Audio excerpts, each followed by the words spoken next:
Did you ever think you would make it? I feel I'm supposed I could take sweet victory. I know this life meant for me. Adam, what's your point?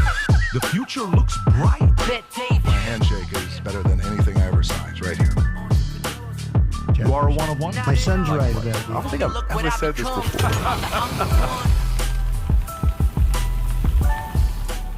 Okay, gang, so we got a couple big news. Vinny's got a surprise he'll show you at the end, but we'll get to that here in a minute. And we got a numbered merch drop, something that 4 states will be very excited about. Having said that, stories. President Trump has a 2-hour call with Putin. Putin confirms that they had the call. They had the conversation. What was on the call? What's going to happen? What were the concerns? What was intense about the call? We'll have our own thoughts on the podcast. We'll talk about it here today. Comey gets up there about 86-47. We haven't talked about it. He was at the beach walking with his wife. Says, oh, babe, look at this beautiful art. Let me take a picture and post it on Instagram. It's just a bunch of numbers. It's not like I'm insinuating anything. I would never do such a thing. My job's a regular job. I'm just the director of FBI. It's not like I got a big job that I know threats and phrases people use like 187 or 86 or any of that stuff. I don't know that kind of stuff. I'm just an innocent bystander who's got a book coming out that's trying to promote it and was trying to be a little bit creative. No other negative motives. I would never want any harm on the president. All this, I would never do that. So we have some thoughts on that. President responded to it. A bunch of other guys responded to it. And then Dan Bongino and Kash Patel talked about Epstein. And I'm sure you've seen it. I don't know if you've seen it. Maybe you have. We'll talk about that as well. Rob, is that the TV supposed to show that clip? Which clip is that that's up there? If you may want to take a look at that. And then deranged, Trump, boost, bonkers, Clinton, kill list, conspiracy. I don't even know what that story is, but Vinny has some thoughts on it. Trump calls Springsteen highly overrated after rocker labels him treasonous overseas. Trump doesn't want. By the way, I think Bruce Springsteen fell. I don't know if you guys saw that clip on. Rob, did you see him falling or no? You guys I didn't, but I can look for it. Yeah, he fell. I think he fell. Fall in real He's life. older now. He's got to be careful. He literally fell on, It might have been an fell on older stage. clip, but he did fall on stage. He did fall on stage. But a lot of Democrats Trump doesn't want Apple making iPhones in India. I had a little problem with Tim Cook. China would have broken apart if we won't do deals with everyone. CNN Harry Enton says Trump's approval rating are suddenly surging beyond expectation. Poll, New Jersey voters approve of Trump, you ready for this, more than their own Democratic governor. It's kind of weird. Joe Biden diagnosed with aggressive form of prostate cancer. A lot of thoughts on there. I'm sure Tom and Vinny have things to say about it. Doctor says inconceivable Biden cancer went undetected and by his medical team is a cover-up. Thank you, Rob. Trump says Biden's auto pen looks like a bigger and bigger scandal after full special counsel Robert Hur audio leaks. We'll talk about that. Iran's Khamenei has this video that he says how he wants to negotiate with U.S. And I want you to watch it. And when you watch it, tell me if these nice people, very nice people, what they're saying, how they're reacting to it. You can just tell they want to negotiate in a very friendly way. But I want to get your innocent reaction to it and see what you think about it. AOC's district sees a 70% crime surge, more than double New York City's average. New York Post story says she doesn't care. Bernie Sanders' Democratic Party is a threat to democracy. Said this on the Flagrant podcast. Those guys did a great job with the interview. China's Jiutian SS UAV spooks you. Oh, you guys got to see this video. I don't know if you've seen this video or not. You got to see this video. If it's real, it's a little whack, man. If it is real. But, Tom, there's nothing about it that's too complicated to not be real. At first, I thought it was planes, but it's drones. Anyways, you got to see it. It is wild. Yes, it is wild. You're right. Gorka, guts Politico, MS-13 defense. Politico responds with lies. You got to see that clip. It's very interesting. Wendy McMahon steps down as president and CEO of CBS. A couple of days ago, that announcement's made. And then yesterday, they're saying a rough estimate of $30 to $35 million maybe to pay out. A YouTuber with, 15, 60 million subscribers decides to stop creating content because he was becoming too famous and he just wants to live a simple life with his family. And he didn't like it. And Shaq says he thinks there's some green screen involvement with all female Blue Origin mission. Can you imagine Shaq saying that about what's going on over there? Now, we got a couple other clips we'll show you guys that I think you need to watch. I think there's going to be some reaction to it. But having said that, I want to show you what's going on right now. Look, there's 4 states. It's so interesting. The top 4 states that watch this podcast the most each have a special place in my heart. Rob, we got a special merch drop today with these 4 states. If you want to play this clip, we have officially 4 hats, each representing Florida, California, Texas, and New York. What's wild about these 4 states is I lived in California for 24 years, longest I ever lived in a state. I lived in Texas for 5 years. I've been in Florida for 4 years. And we own the minority owners of New York Yankees. So there is something going on with each of these 4 states. And it happens to be the top 4 states that we have here. These hats will go like this, okay? Because they're limited. We don't have a big supply of them. But the Florida one is going to sell out in minutes like it always does. Why? Because it is numbered 1 out of 250. And when you order those, they come in this box, the Valuetainment Future Looks Bright box with the hat inside of it. Florida's is going to have the red back lid, which is not lid. What do you call this thing here, That's Vinny? their flag. What do you call this, Vinny? Here, this is snapback. The snapback. And then you have Florida's flag here with Florida's map on the side. And then you got same thing with Texas, with New York, with California. So here's what we're going to be doing. 2 things. You got the shirt, sweaters, and the hats. Limited supply. Anybody that places the order, the first 100 are going to get a Future Looks Bright keychain, or you see the keychain right there. Whether you order 1 hat, 2 hats, or whatever you order, you're going to get those right there. However, I want to show you something crazy I sent to Chris this morning. Rob, go to eBay.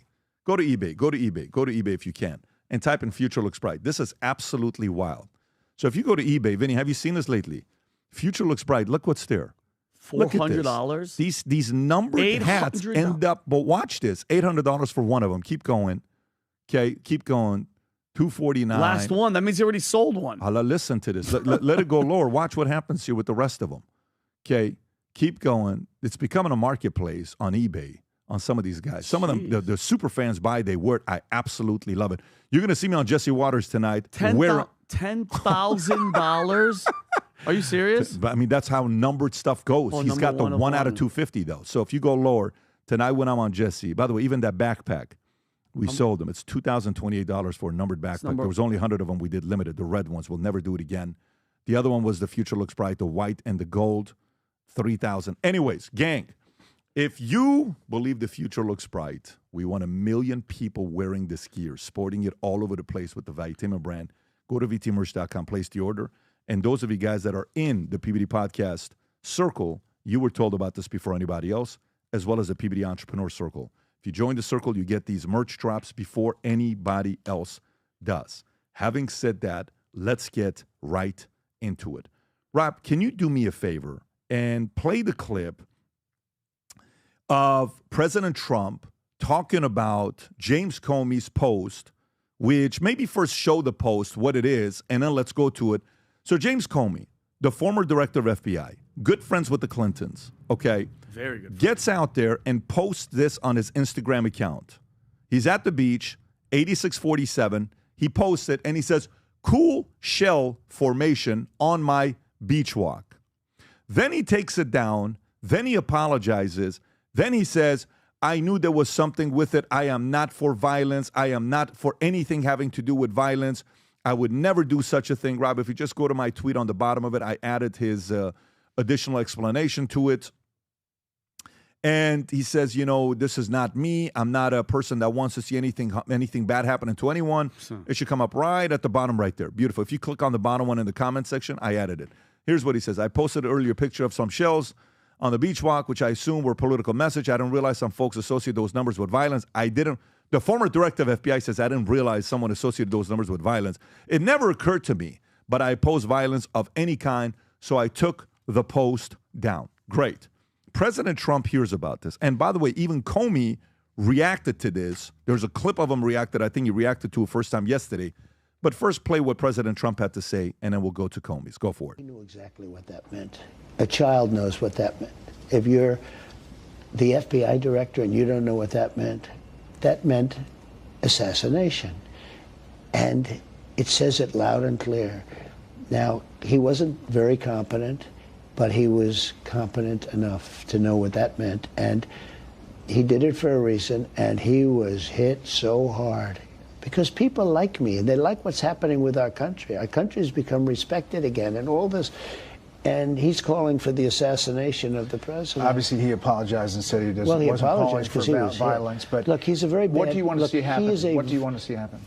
I don't want to take a position on it because that's going to be up to Pam and all of the great people. But I will say this: I think it's a terrible thing, and when you add his history to that, if he had a clean history, he doesn't. He's a dirty cop. He's a dirty cop, and if he had a clean history, I could understand if there was a leniency, but I'm going to let them make that decision. There you go. So he plays this clip, right? He says this when he's talking to Bret Baier.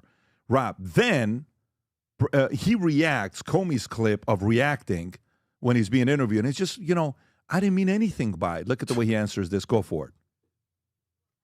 In the middle of a political firestorm. Yeah, for walking on the beach with my wife. So I don't know how we ended up here. It never occurred to me that it was any kind of controversial thing, but that's the time we live in. So take me back to the walk on the beach. It's the time we live in. We were walking on the beach. We went to the beach to prepare for this week, which was the launch of my book, and to think about the book and to prepare to answer questions about it.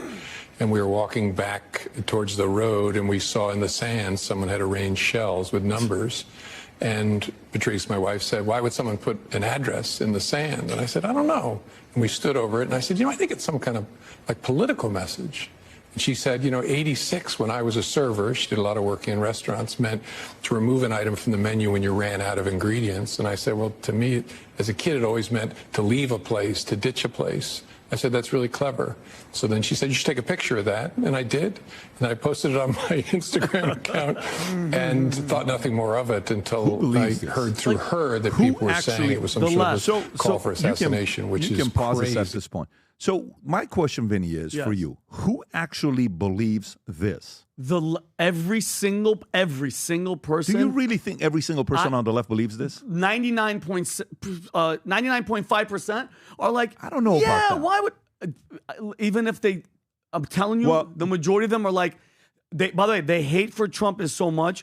And here's the thing.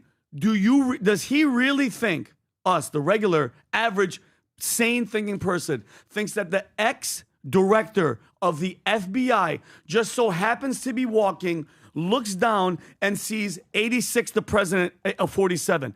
That's random. By the way, he is a lawyer, FBI director, top secret, all the clearances, all the everything.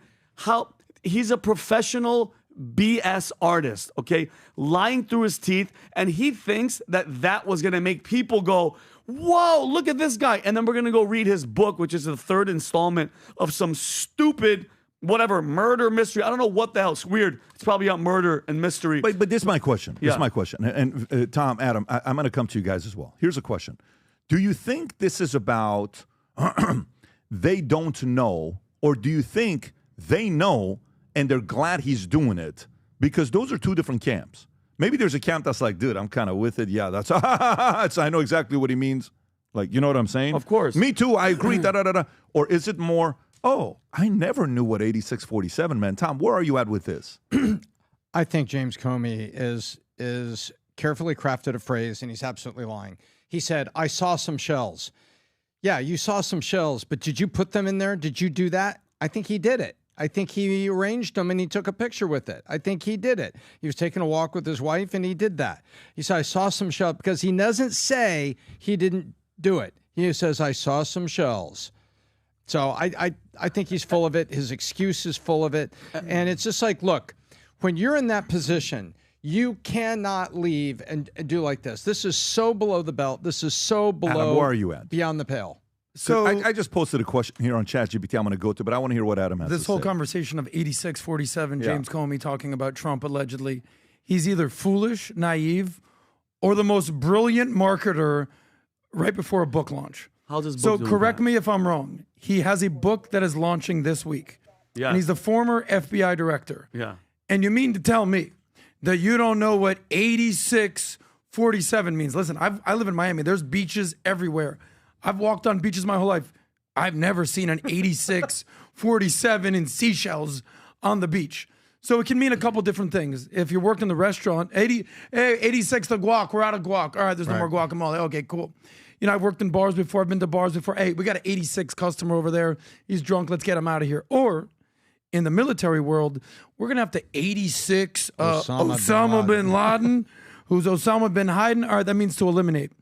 He's not an idiot. He's not a fool. This is in my opinion, a marketing endeavor for him to basically promote his book. By the way, this is the same James Comey who tried to hide behind a big blue curtain, being 6'8" when Trump's first week in the White House in 2016. Do you remember that clip?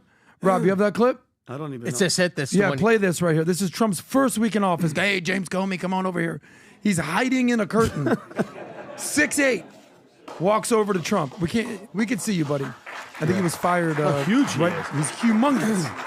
Trying to hide in a curtain. I didn't know he was so that that's tall. FBI tactics right there. But can I say, think he knew exactly what he was doing. Can I say one thing, though? But it's not as if Trump wasn't shot in the head already. It's not like a month later or two, or however long, another guy was in the bushes trying to kill him. Okay? And this is what, guys, let's not pretend. This is the left. This is how they do. They celebrate. When Trump was shot, what were they doing? They were dancing. They were celebrating. Kill him. How many clips of people on TikTok and everything hoping and getting, some of them got canceled. The guy from Tenacious D calling for the president to be shot. That's the left. Which party holds severed head of the president with blood on his face? Which comedian? Kathy Griffin? That's the left. It's not us. It's him. And now, I know we're going to get there. The president's sick.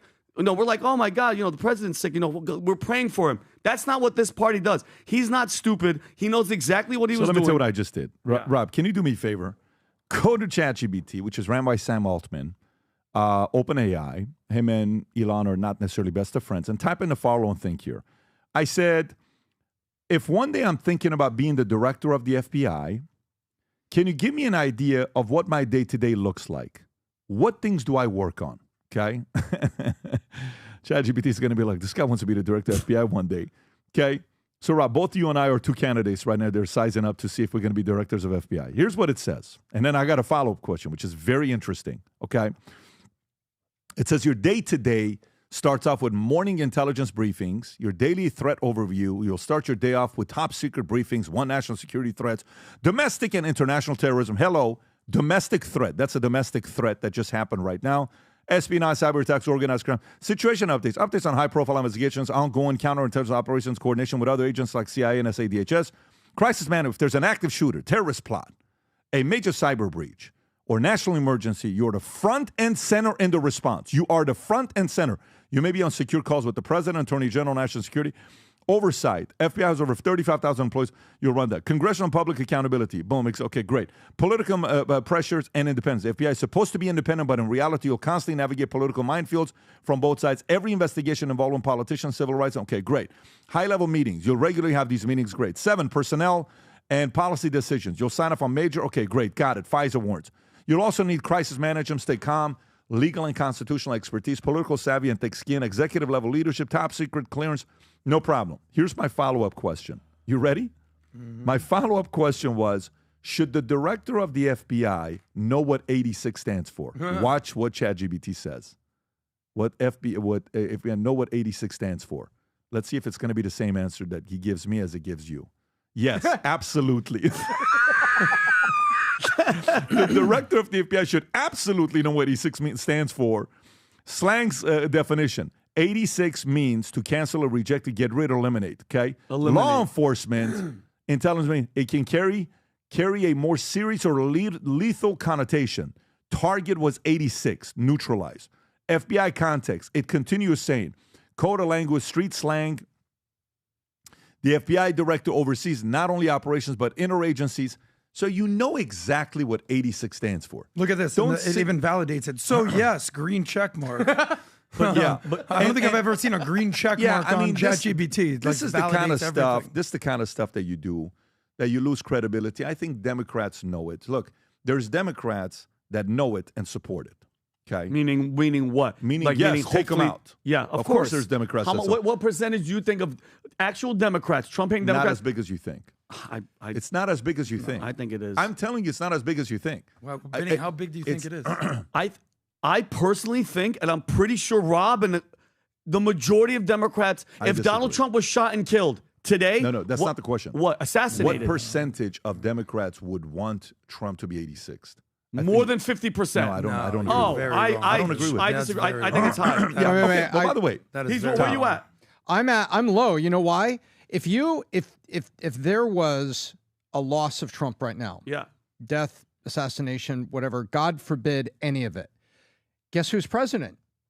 J.D. Vance. That's not what they want, Of because course not. now he's good. They don't want that. I don't at all. I don't think they're thinking that far in and advance. it's it would be a galvanizing point on the conservative side at a point where we've had some economic uncertainty, a little bit of bounce back. We're still waiting for a permanent solution on China, but I don't by think the way, just think Democratic about it this way. strategists want Who's Trump the last Republican president that got assassinated?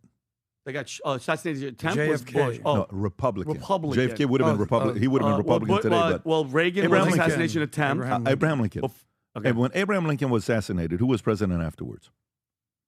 Ulysses S. Grant. Who was Ulysses S. Grant? He was his drunk, vice president. Yeah. He was his vice president. Well, first there was a So short I term don't- with Andrew Johnson, and which not was only that, completely incompetent. I don't look at Democrats as evil.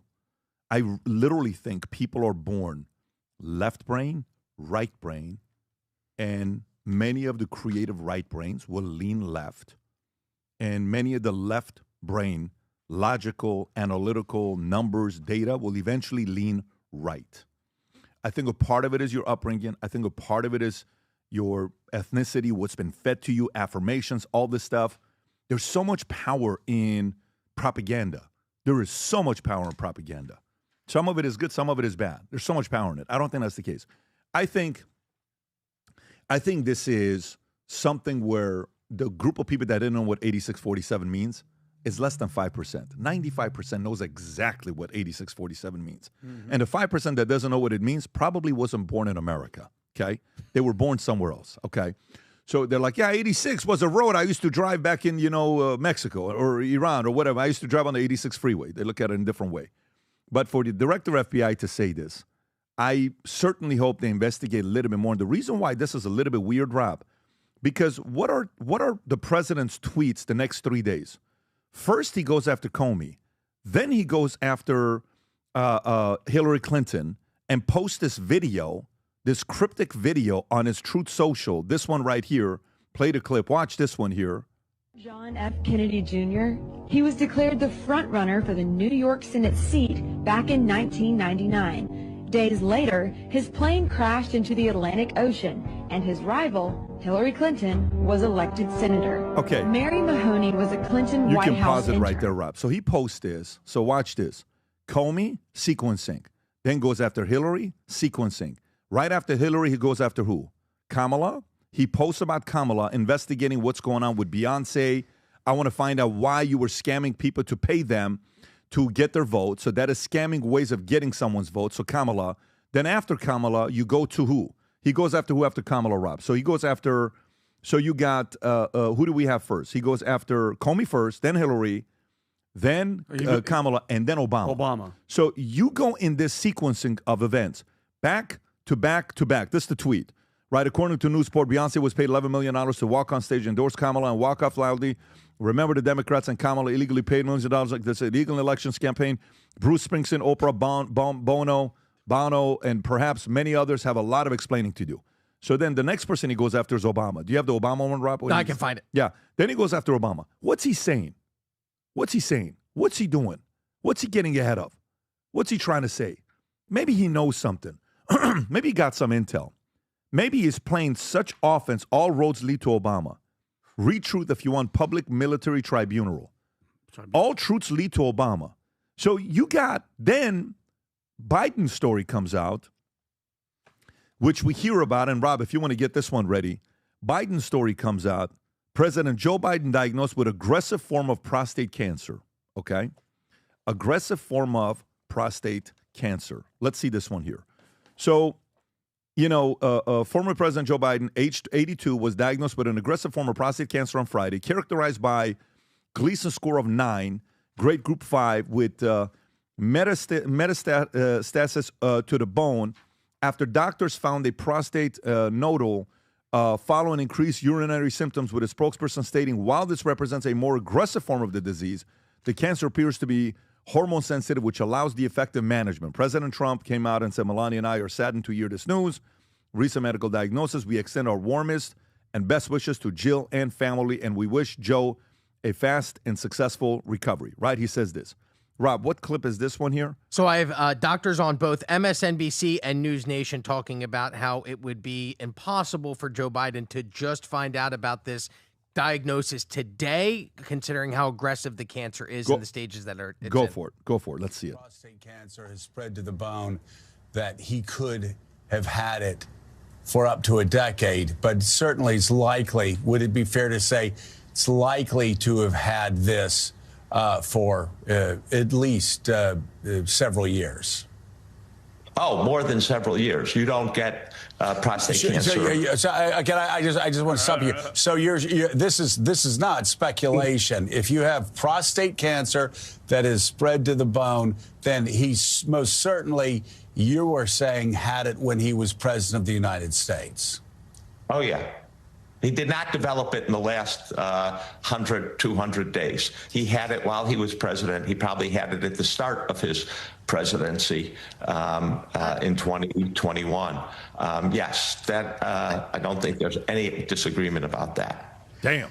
And they don't even know what to say. I'm just curious again. If your doctor to President of the United States that is a male, that is an older man, would a prostate test, and again, we're just talking about a PSA screening, a blood test that you could do along with all the other blood tests. It's not even that it would be intrusive. Would this not be one of the first tests that you would conduct as a White House doctor? If you're a White House doctor in this situation, I think you would certainly discuss it with the president and talk about the pros and cons. I think if you then ask, well, if President Biden says, well, let's see what News Nation says on the other I end. see. So you're saying even in a medically neglected population, it would be surprising to have a surprise diagnosis with a Gleason score of 9. So you're saying that certainly as he was serving in the Oval Office, you believe that he knew that he had prostate cancer, and even potentially as he was running in 2020 before he assumed office? Well, most likely he had prostate cancer for a long time, and aggressive prostate cancer such as this at age 80 grows over a long period of time. I mean, usually it takes from the first diagnosis of prostate cancer to spread would take 5 to 10 years, even in the most aggressive form. It's just, to me, it seems very surprising that the first diagnosis would be a metastatic diagnosis, especially Gleason 9 cancer, without, having his PSA history. I mean, I would love. Tom, thoughts? So, I've read a lot about prostate cancer, and not only in the last 48 hours on this, but previously, because for men, you want to start a PSA test and get a baseline in your early 40s, and then you continue that. And if that PSA moves even a little bit, because all of our just like all of us have a different resting pulse, Pat, you know what I mean? Mm-hmm. Your may be 80, distance runner may be 67. Everyone will have a baseline PSA score, and if that score goes up, then you now go to aggressive blood screening and other forms of prostate tests to find out what's going on. And so the last doctor said, yeah, it takes, if you're in active treatment, it takes about 5 years to metastasize to bone. Typically, I'm not the doctor. This is what the doctors are saying, and this is what the articles are saying. So he likely entered the presidency with elevated PSA, signs of prostate cancer, and the public didn't know about it. And not only did he have the signs of mental decline, which are no longer debatable and have been hidden, and were conspiracies behind the hiding of it, he had prostate cancer escalating to metastasizing to the bone, and he ran for president. It just shows you that his health had multiple angles he should not have run. Vinny. Well, first and foremost, just like with Comey with his 86-47, does anybody believe that they didn't know? Honestly. No. Like, thank you, Tom. His mental decline, his cancer. Think about this, too. He's the oldest president in history. He had skin cancer during his presidency. You guys remember that. He had a broken foot, COVID, really bad twice, 2 brain aneurysms before he got in, and we're supposed to believe that he wasn't monitored around the clock. Yeah. Right, Pat? I don't know how many doctors you must have around this guy. He already got rid of skin cancer during his election. And I'm going to have Rob play this, Pat. He admitted in 2022, he says, and you're going to hear it, I have cancer during a speech in Massachusetts, in Virginia, July 20th. Go ahead, Rob, play this clip. And because it was a 4-lane highway that was accessible, my mother drove us, and rather than us be able to walk. And guess what? The first frost, you know what was happening? You had to put on your windshield wipers to get literally the oil slick off the window. That's why I and so damn many other people I grew up have cancer. And why can't for the longest time, Delaware had the highest cancer rate in the nation. Play the last 10 seconds again, Rob. Right there. Yeah, that's good. Windshield wipers to get literally the oil slick off the window. That's why I and so damn many other people I grew up have cancer. And why can't for the longest time. The mainstream media Delaware said no, he wasn't saying this. It's all the other people I grew up with had cancer. At the time, that's what they said. Okay, at the time, what they say to me, but you know, he did have some sort of skin cancer removed. And Adam, you ready for this? We're so like, oh my God, he's talking crazy. People brushed over this because we thought he was nuts. But like, there's 2 things. Either they lied to us, or maybe even this. I was thinking on the flip side, Tom. What if they never told him? What if the plan was like, don't keep this shit from him. We don't like him anyway. Okay, then who was that quarterback? Jill? Who quarterbacked that play? Great question. Maybe Anthony Jill. Blinken? Maybe Anthony Blinken. Who was the other guy? The other little guy that was always on the plane with him. Because if you think about it, Obama doesn't like him. Obama didn't endorse him in 2016 when Hillary ran, even though he was his VP. Obama told people, don't underestimate Joe's ability to F things up. Okay? I don't think this is it almost feels like a sacrifice because in 2019, what they say. You don't think he knew? You don't think I think he felt messed up, Pat, but when they're like, just go. I don't know. I don't trust them. No, I get that. But to me, I think, so from this perspective, who is it to blame? You watch him on The View. Rob, do you have him on The View just like 3 weeks ago? Yep, I can grab a clip. And on The View, when you watch him. This is sad. When he's being asked a question and Jill sees that this is bad, within no time, she jumps in. Mm-hmm. And she doesn't even let him. It's 2 minutes. Yeah. Let her ask open-ended question and then fast forward. Go ahead. Yeah. Mr. President, since you left office, there have been a number of books that have come out, deeply sourced from Democratic sources, that claim in your final year there was a dramatic decline in your cognitive abilities. In the final year of your presidency, what is your response to these allegations, or are these sources wrong? They are wrong. There's nothing to sustain that. Number one. Number two, think of what we were left with. We were left with a circumstance where we had an insurrection. What the hell's I started. Not since the Civil War. Watch Jill. We had a circumstance where we were in a position that we. She's going to give him 20 more seconds. The pandemic, because of the incompetence of the last outfit, end up over a million people dying. You know where she's at? A million people dying. Semi-pain. And we're also in a situation where we found ourselves unable to deal with a lot of just basic issues, and which I won't go into in the interest of time.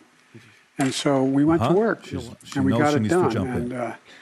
And one of the things that and Alyssa, one of the things I think is that the people who wrote those books were not in the White House with us. You can pause and they right didn't here, see okay? how hard So Joe... to me, is when you have somebody that's sick and they're not doing well, you become the parent. Mm-hmm. And when you become the parent, last night I'm at ER till 12:30, right? And I'm with one of my kids. Not a big deal, but I'm there, okay? And it's like, no. I said, listen, my responsibility is to make the right decision for the family right now. I'm taking you right now. We go. Scored away good to go. We move on, right? Same week before, Dad, hey, I'm taking you right now. Boom, we're going right now. Mickey takes him. I go over there, meet him. Boom, heart, issue that he has. Whether it's kids or if it's parents. My kid, under 10. My dad, 83. It's our job to lead them, okay? So then the responsibility lies on who? If you don't take the kid to the hospital, it's on who? The kid or the parent? Parent. If you don't take your 83-year-old, 82-year-old, person to the hospital that's not doing well, who's it on? You too. You. Of course. So to me, this is not really on, this becomes on the wife, this becomes on the family, this becomes on the supporting cast, this becomes on the people that are spending a lot of time with the person to say, dude, this guy's not the same. I'm willing to bet you, if me, Tom, Mario, Maral, Teague, the guys that hang with me when the cameras are off, okay, when we're together, if you see something going on, you're going to be like, hey, what do you guys think what's going on with Pat? Mm-hmm. Hey, what do you think what's going on with Vinny? Hey, what do you think what's going on with Tom? And you're like, hey, bro, can I have a conversation with you, Vinny? Hey, man. Something's no off. matter. I'm telling you. Exactly. I'll take you, right? Yes. We would do that. Mm-hmm. To just keep somebody going and say, no, keep doing those videos. You're going to be okay. Keep doing this video. What are you talking about, bro? What are you talking about? So to me, if all these 2 shows that Rob showed, those 2 clips you showed, what were the outlets? MSNBC and News Nation. Are they Republican right-wing content? No. And they're saying that this is most likely what? 5 to 10 years. When we left Iran, the Shah had cancer for many, many years. And he hid it from everybody. He didn't want anybody to know. But he knew about it. His wife didn't even know about it. And then later on, they found out, boom, this happens. Adam, your thoughts on this story? This is worse than we thought with Joe Biden, because everyone for years was calling, he's got dementia, he's got Alzheimer's, and then, he's sort of functioning, sort of falling down. And then this bombshell drops that he has metastatic prostate cancer. Metastatic means it's spreading. So there's an article in the Wall Street Journal right now, if you can pull that up. And Wall Street Journal, very probably center right, they say the following: Biden had unrivaled medical care. How did this cancer go undetected? Other presidents, including Donald Trump, have undergone other procedures that have been disclosed to the public. So aggressive metastatic prostate cancer, stage 4. This, because I'm in the life insurance, life expectancy world. I've heard these Gleason scores and PSA scores. When you hear Gleason score of 9, it's like, uh-oh, no bueno. How did this happen? So who does this fall on? To me, there's single 1 point blank person, and that's Jill Biden. She's going to bed with him every night. She's going on every single interview with him. She's basically saying, congratulations, Joe, you answered all the questions.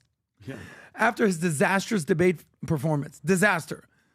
She knew nothing. Also, there's another person that probably should be held to account, Dr. Kevin O'Connor, who was the White House doctor. Good call. What did you know? Yep. Because the writing was on the wall with all this. So here's some stories right here. The cabinet iced out from the president. These are brutal Biden bombshells that were in the latest Jake Tapper book, right? The book, believe, is called Original Sin.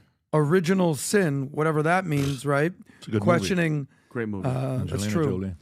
Questioning Joe Biden's mental fitness. He didn't recognize George Clooney at a big event. George Clooney. I mean, he looks rough anyway. But okay. He forgot the names of longtime aides halfway through the term. Jake Sullivan, who arguably was the shadow president, many say, he looked at him and calls him, goes, hey, Steve. He goes, who the hell is Steve? That's Jake Sullivan, buddy. Oh, my bad. Remember the time where he goes, and let's give it up for so-and-so. Good for you to be here. They're like, sir, that person died a year ago. Oh, yeah, weird. So all these things are happening, and people thought it was dementia. Turns out he's actually legitimately very sick. So whether he's a gaffe machine, whether he's just a poor debater, whether he just has dementia or Alzheimer's, turns out cancer is spreading in his body. Also, quick PSA, 1 in 8 men will be diagnosed with prostate cancer in their lifetime. Yeah. And it's very common for men above 65. How did this go undetected? It's Adam. Get screened early in your 40s. And that's the question you have to ask. It's not why. Why did they lie and why did they hide it? Because when you're desperate to hold power, you don't need a president. Okay, you need a puppet, and Joe Biden was a perfect puppet. Walking around, pushing him. I can't answer questions. I can't do this. And guys, have you guys really thought about this? Think about this, Adam. If Trump gets shot in the head and dies in Butler, ready for this? Who's the president? Joe Biden, right? Joe Biden's a president. And then this news comes out.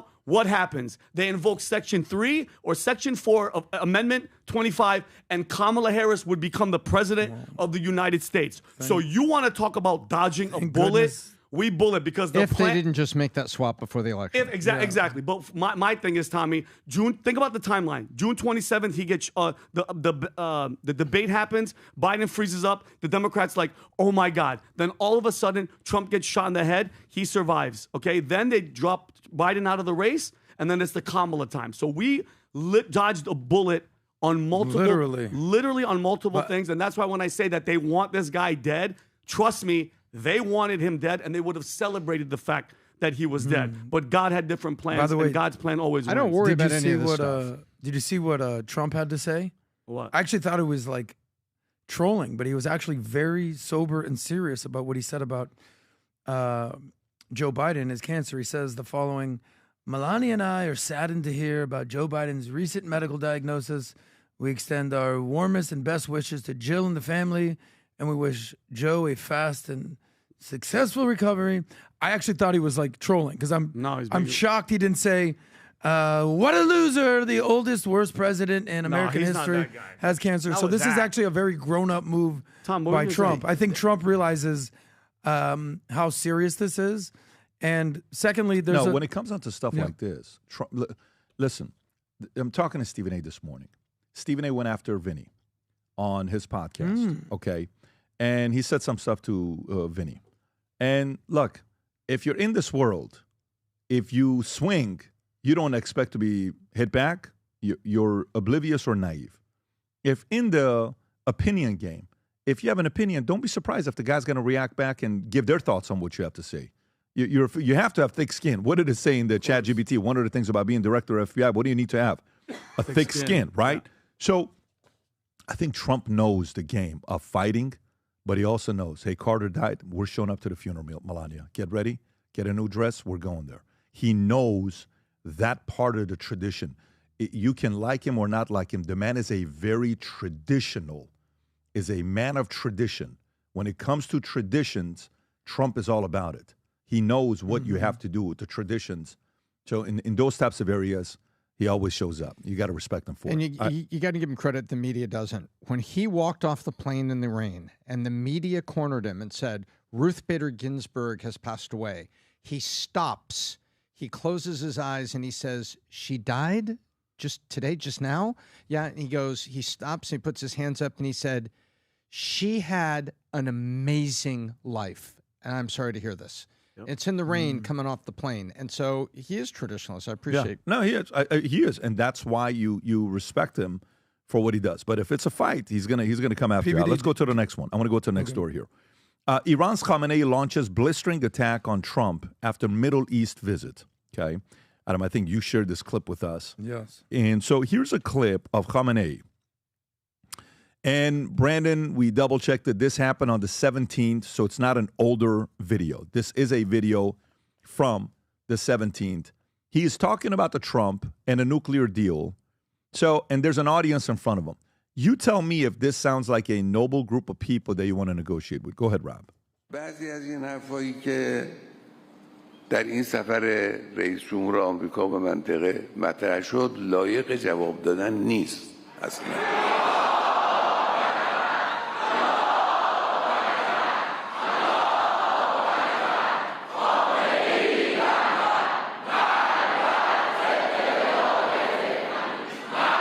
Death upon America. Death upon England. Death to the hypocrites and infidels. Death to Israel. Seems like a good vacation. اینقدر سطح حرف پایینه که مایه سرفکندگی گوینده حرف و مایه سرفکندگی ملت آمریکاست. اونا رو کار نداره.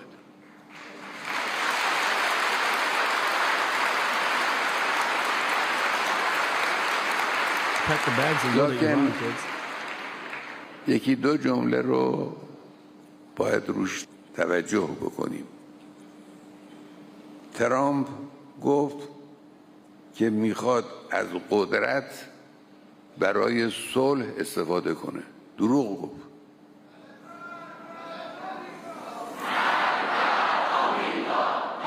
You can pause it at this point.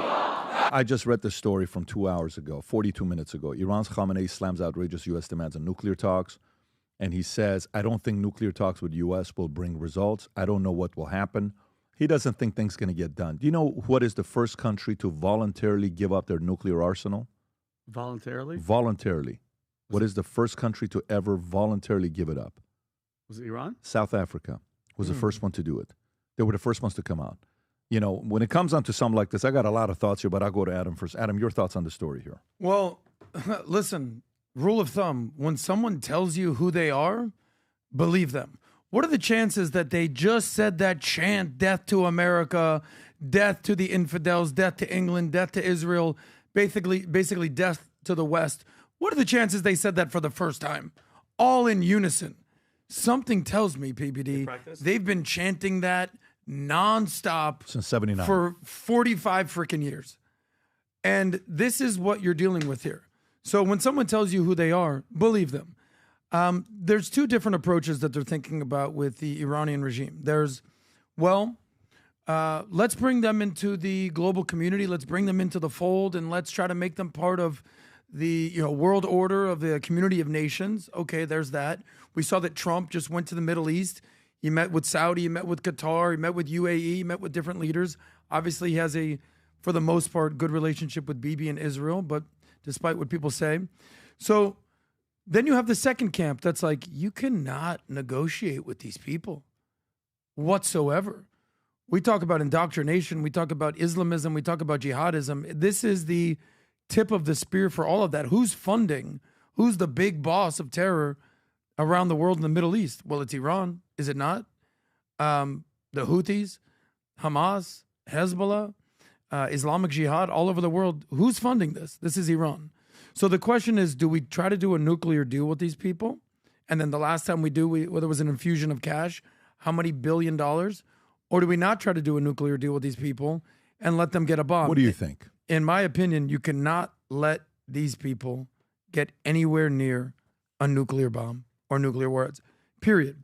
So the third option is, and nobody wants to talk about this uncomfortable fact, so do you give them the nuclear option but no money? No. Do you give them money but no nuclear, so they're just going to take that money and sow discord and terror around the world? Or there's a third option, which we've done in Iran before, PBD, as you know, and that is regime change. And that is a very uncomfortable conversation to have. But I think it was Mossadegh that the United States basically uninstalled the democratically elected leader that was in, the 50s, I want to say? He was the Bernie Sanders of the 50s. Okay, so they elected a socialist, essentially, in Iran, and then they replaced the Shah, I believe. Yep. So now we saw what happens. Here's the problem when U.S. plays regime change. Like if you see this in Libya, if you see this in Iraq, you don't know what's behind door number 2. You see in Syria right now, they just, there was quote unquote regime change with Bashar al-Assad. Now there's an Islamic terrorist dressed in a suit who's the new president and we've lifted sanctions. Okay, we'll see what happens to this guy. Here's the difference in Iran. We know for a fact that whatever is behind door number 2 in Iran is not worse than the current regime. Is not worse than the current regime. Whatever is behind door number 2 cannot possibly be worse than what's going on with the Ayatollahs and the mullahs and the jihadists in Iran. So, in my opinion, I don't know how you get regime change there. That's the CIA's job. If there's oil or democracy to spread, the CIA will show up somehow. But the people of Iran deserve so much better than this. Last point. To anyone out there that thinks, especially on the far right or even the far left, that thinks Iran is not a threat, just look at the evidence. There's evidence that they did try to assassinate President Trump. This is full-on evidence.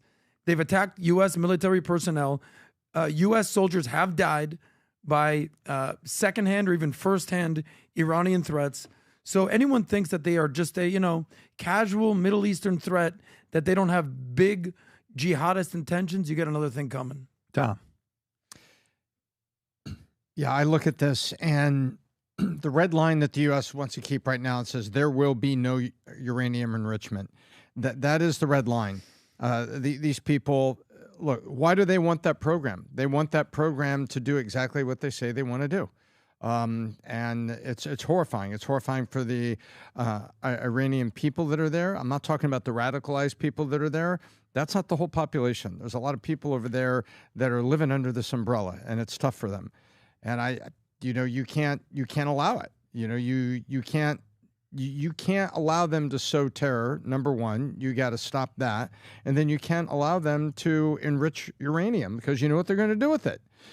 Beware the man that is afraid to die in a suicide, who's armed with a weapon like that. Now, I do find it interesting that guys like this guy managed to grow very old without committing suicide, and yet they encourage a whole lot of other people to do so.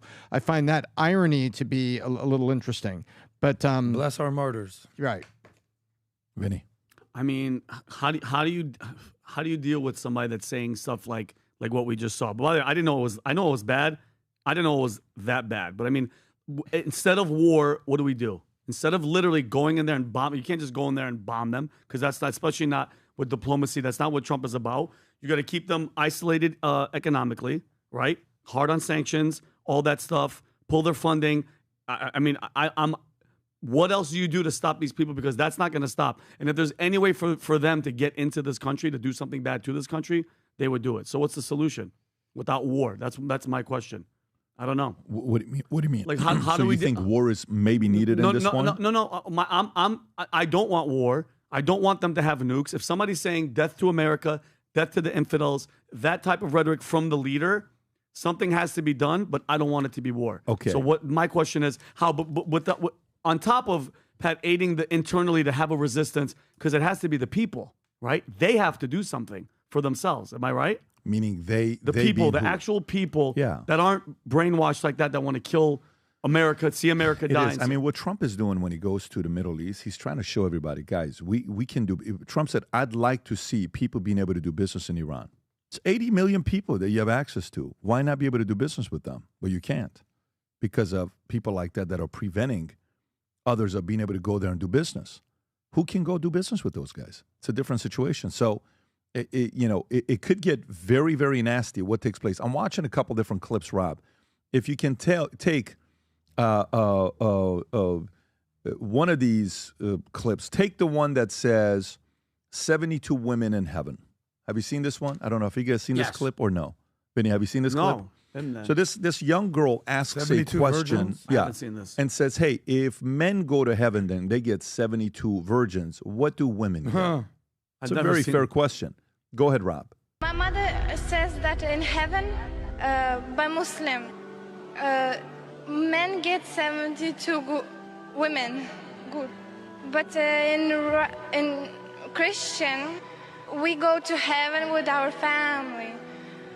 And I want to know what kind of heaven in Muslim for women.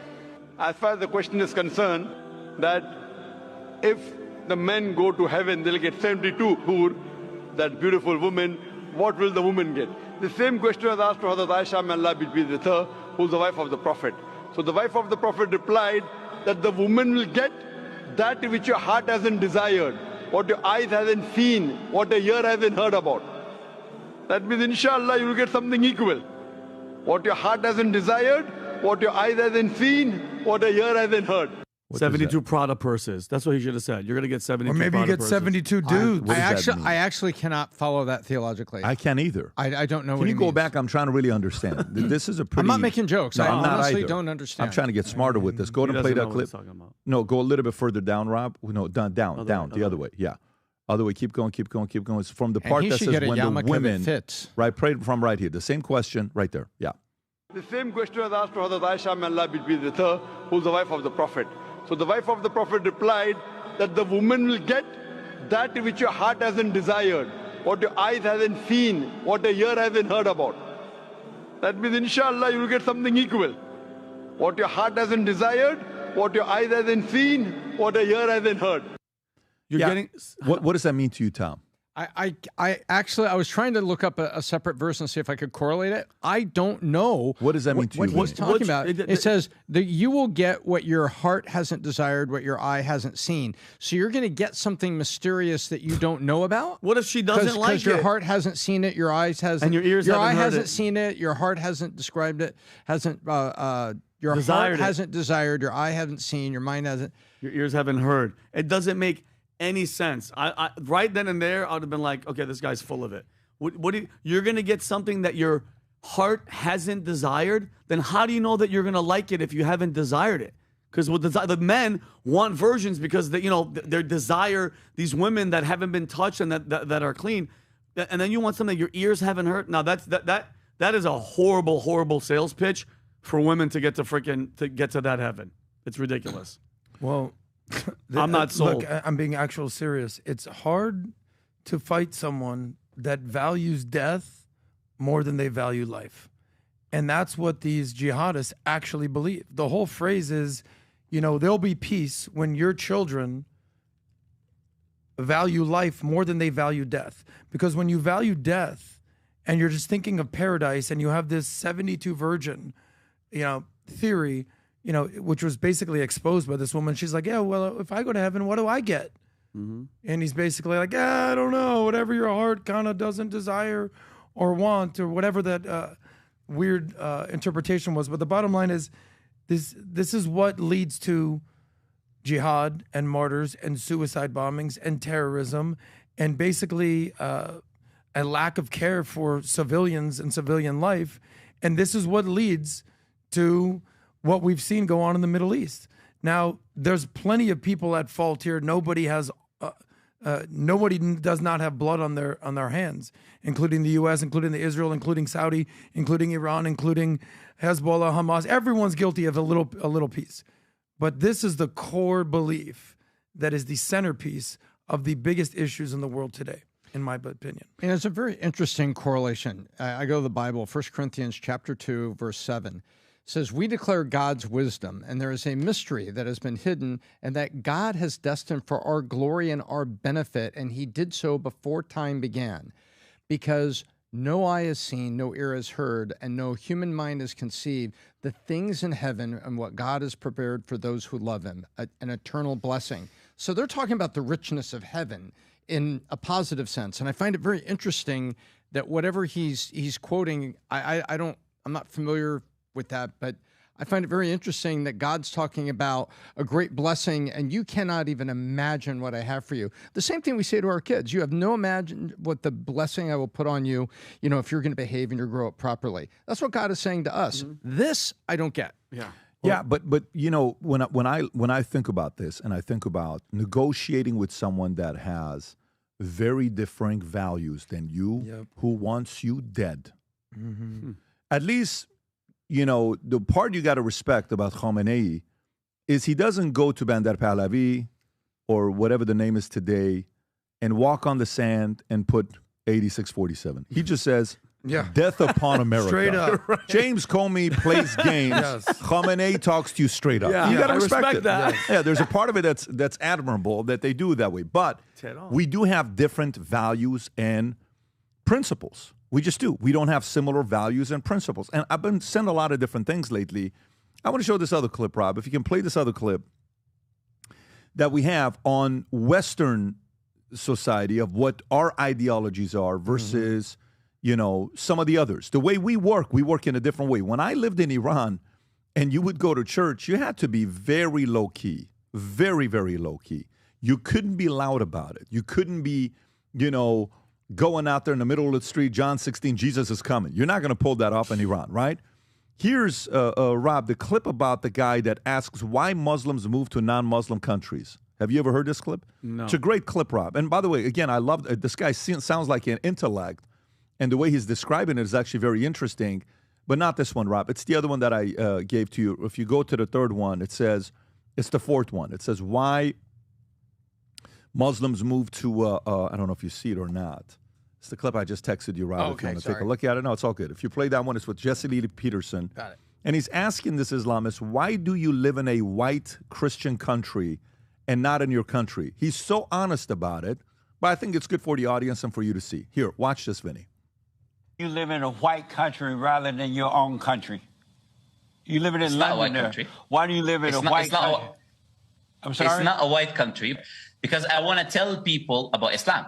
And if I stay in a Muslim country, they're already Muslim. So there's no point of me telling them about Islam, right? Good point. So I have to be in a place where people are not Muslim, right? So if I'm in the UK, there's a lot of people who are from different religions, different faiths, where I can have a dialogue because this is what I do, right? Interfaith, religious discourse and all of that. So I engage with different people, yeah. Could a Christian move to a Muslim country and freely and openly convert the people from Islam to Muslim? To Christian? Well, ideally, under Islamic law, no, you're not allowed to because Christianity is false while Islam is the truth. And so just because you guys are liberal, wait, I'll answer you. Just because you guys are liberals, following liberalism, and you believe that anyone can do whatever they want to do, that does not mean that we're also liberal, all right?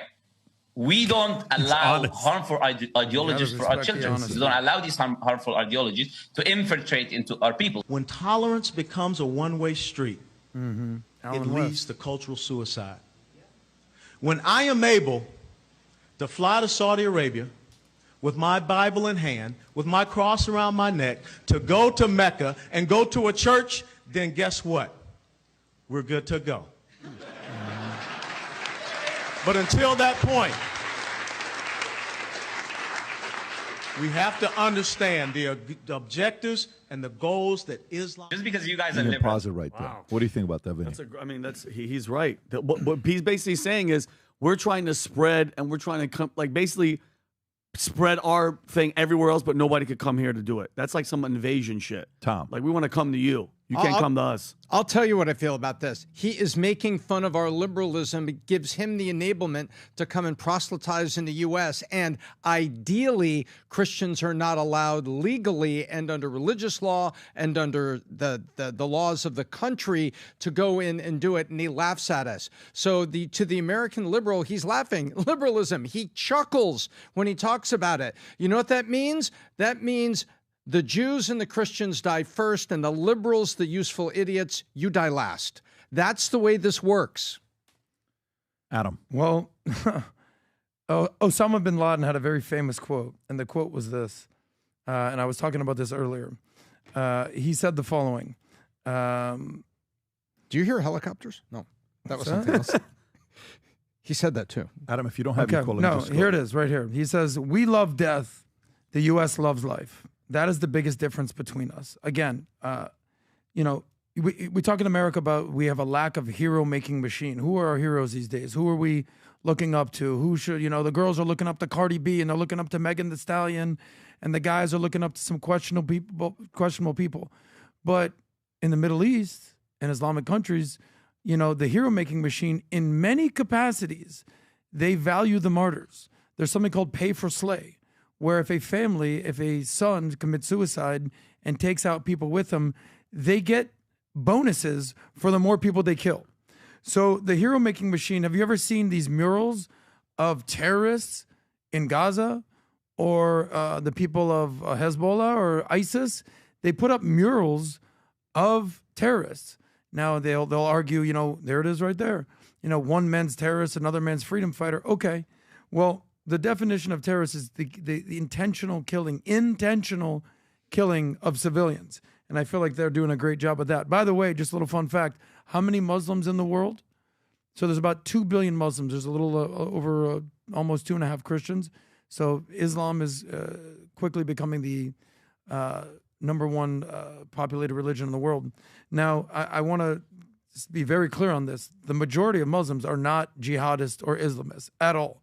However, estimates say, this is according to ChatGPT, fact check me, somewhere between 15 and 25% do believe in Islamist or jihadist ideology. So if there's 2 billion Muslims and 15 to 25, that's 300 to 500 million people. That is the population of the United States and Russia combined that believe in martyrdom and going to Allah and accepting 72 virgins. Again, this war on the West is coming whether we like it or not. Let me say this here about both of these on this topic here. So every time I do this, I'm going to get a bunch of people that are messaging me. I can't believe you know something. I'm very comfortable with it. And by the way, all the labels does nothing for me. It doesn't bother me. I'm comfortable. I'm okay. Stick is, fine with all this stuff. It won't be the first time or the last time. I've been going through this for a while. You know what's a part of what that guy says I agree with? The Muslim guy that says, you liberals. You know what I agree with him? He's right that America became too tolerant. He's right that America became too comfortable with, with the LGBTQ and woke. When Stephen A. yesterday was responding on, I agree with PBD on the woke stuff, we had a very intense conversation when he had me on his podcast. And when I talked about some of the stuff that I'm not okay with, 147 days dedicated to LGBTQ, what the hell are you talking about? And one day for fathers and one day for mothers? No wonder we have so many single mothers in America, because we don't celebrate them enough. We don't celebrate fathers enough. When's the last time you saw a Father of the Year type of stuff? So that part of what Muslims do, where they do not compromise these certain set of values to cross the line with kids, we are on the same page on this specific area, this one specific area.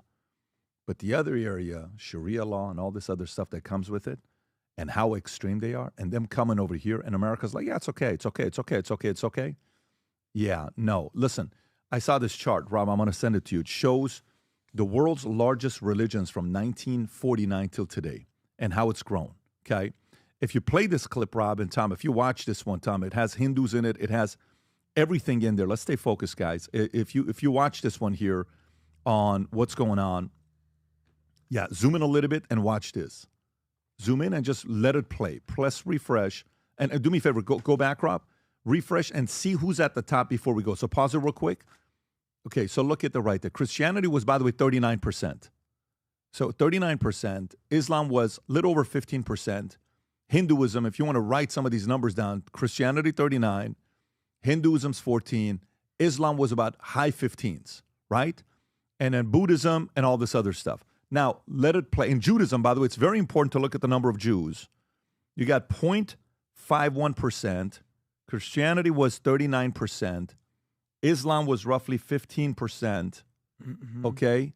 Hindu was what? 14.05. Okay, play the clip. Let it keep going, Rob. Watch what happens here with numbers. And look at the spike on where every year you see Jews dropping 1%.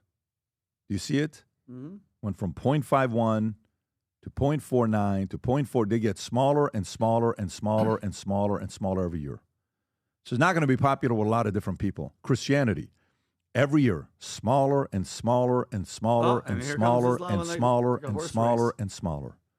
Islam, every year, bigger and bigger. They just cracked 20, okay? Every year. Judaism, 0.23%, okay? And it goes smaller. Christianity is now at 30% in 2011. It's like horse racing. And you see Islam coming up, coming up, coming up, coming up. And look at the difference now. Atheist in third place now. You went from 39%, 15%. The difference was what? Go back to the ending, Rob. Just go to all the way to the ending of it. If you can. I can't fast forward. If you click on it once, it should let you go on the bottom and go to the end. Like, you know how you go to the bottom of it? Like if you put, doesn't let you do it on Instagram. It allows you to do it. Okay, let me just go here at the end to show you what it goes to, because it'll be tough for you to pause it. When you get to the end, Vinny, at the beginning, the difference was 24% difference between Christians and Muslims. Okay? Do you know what it is at the end today? You know what the difference is? No, 5%. Jeez. 29 to 24%.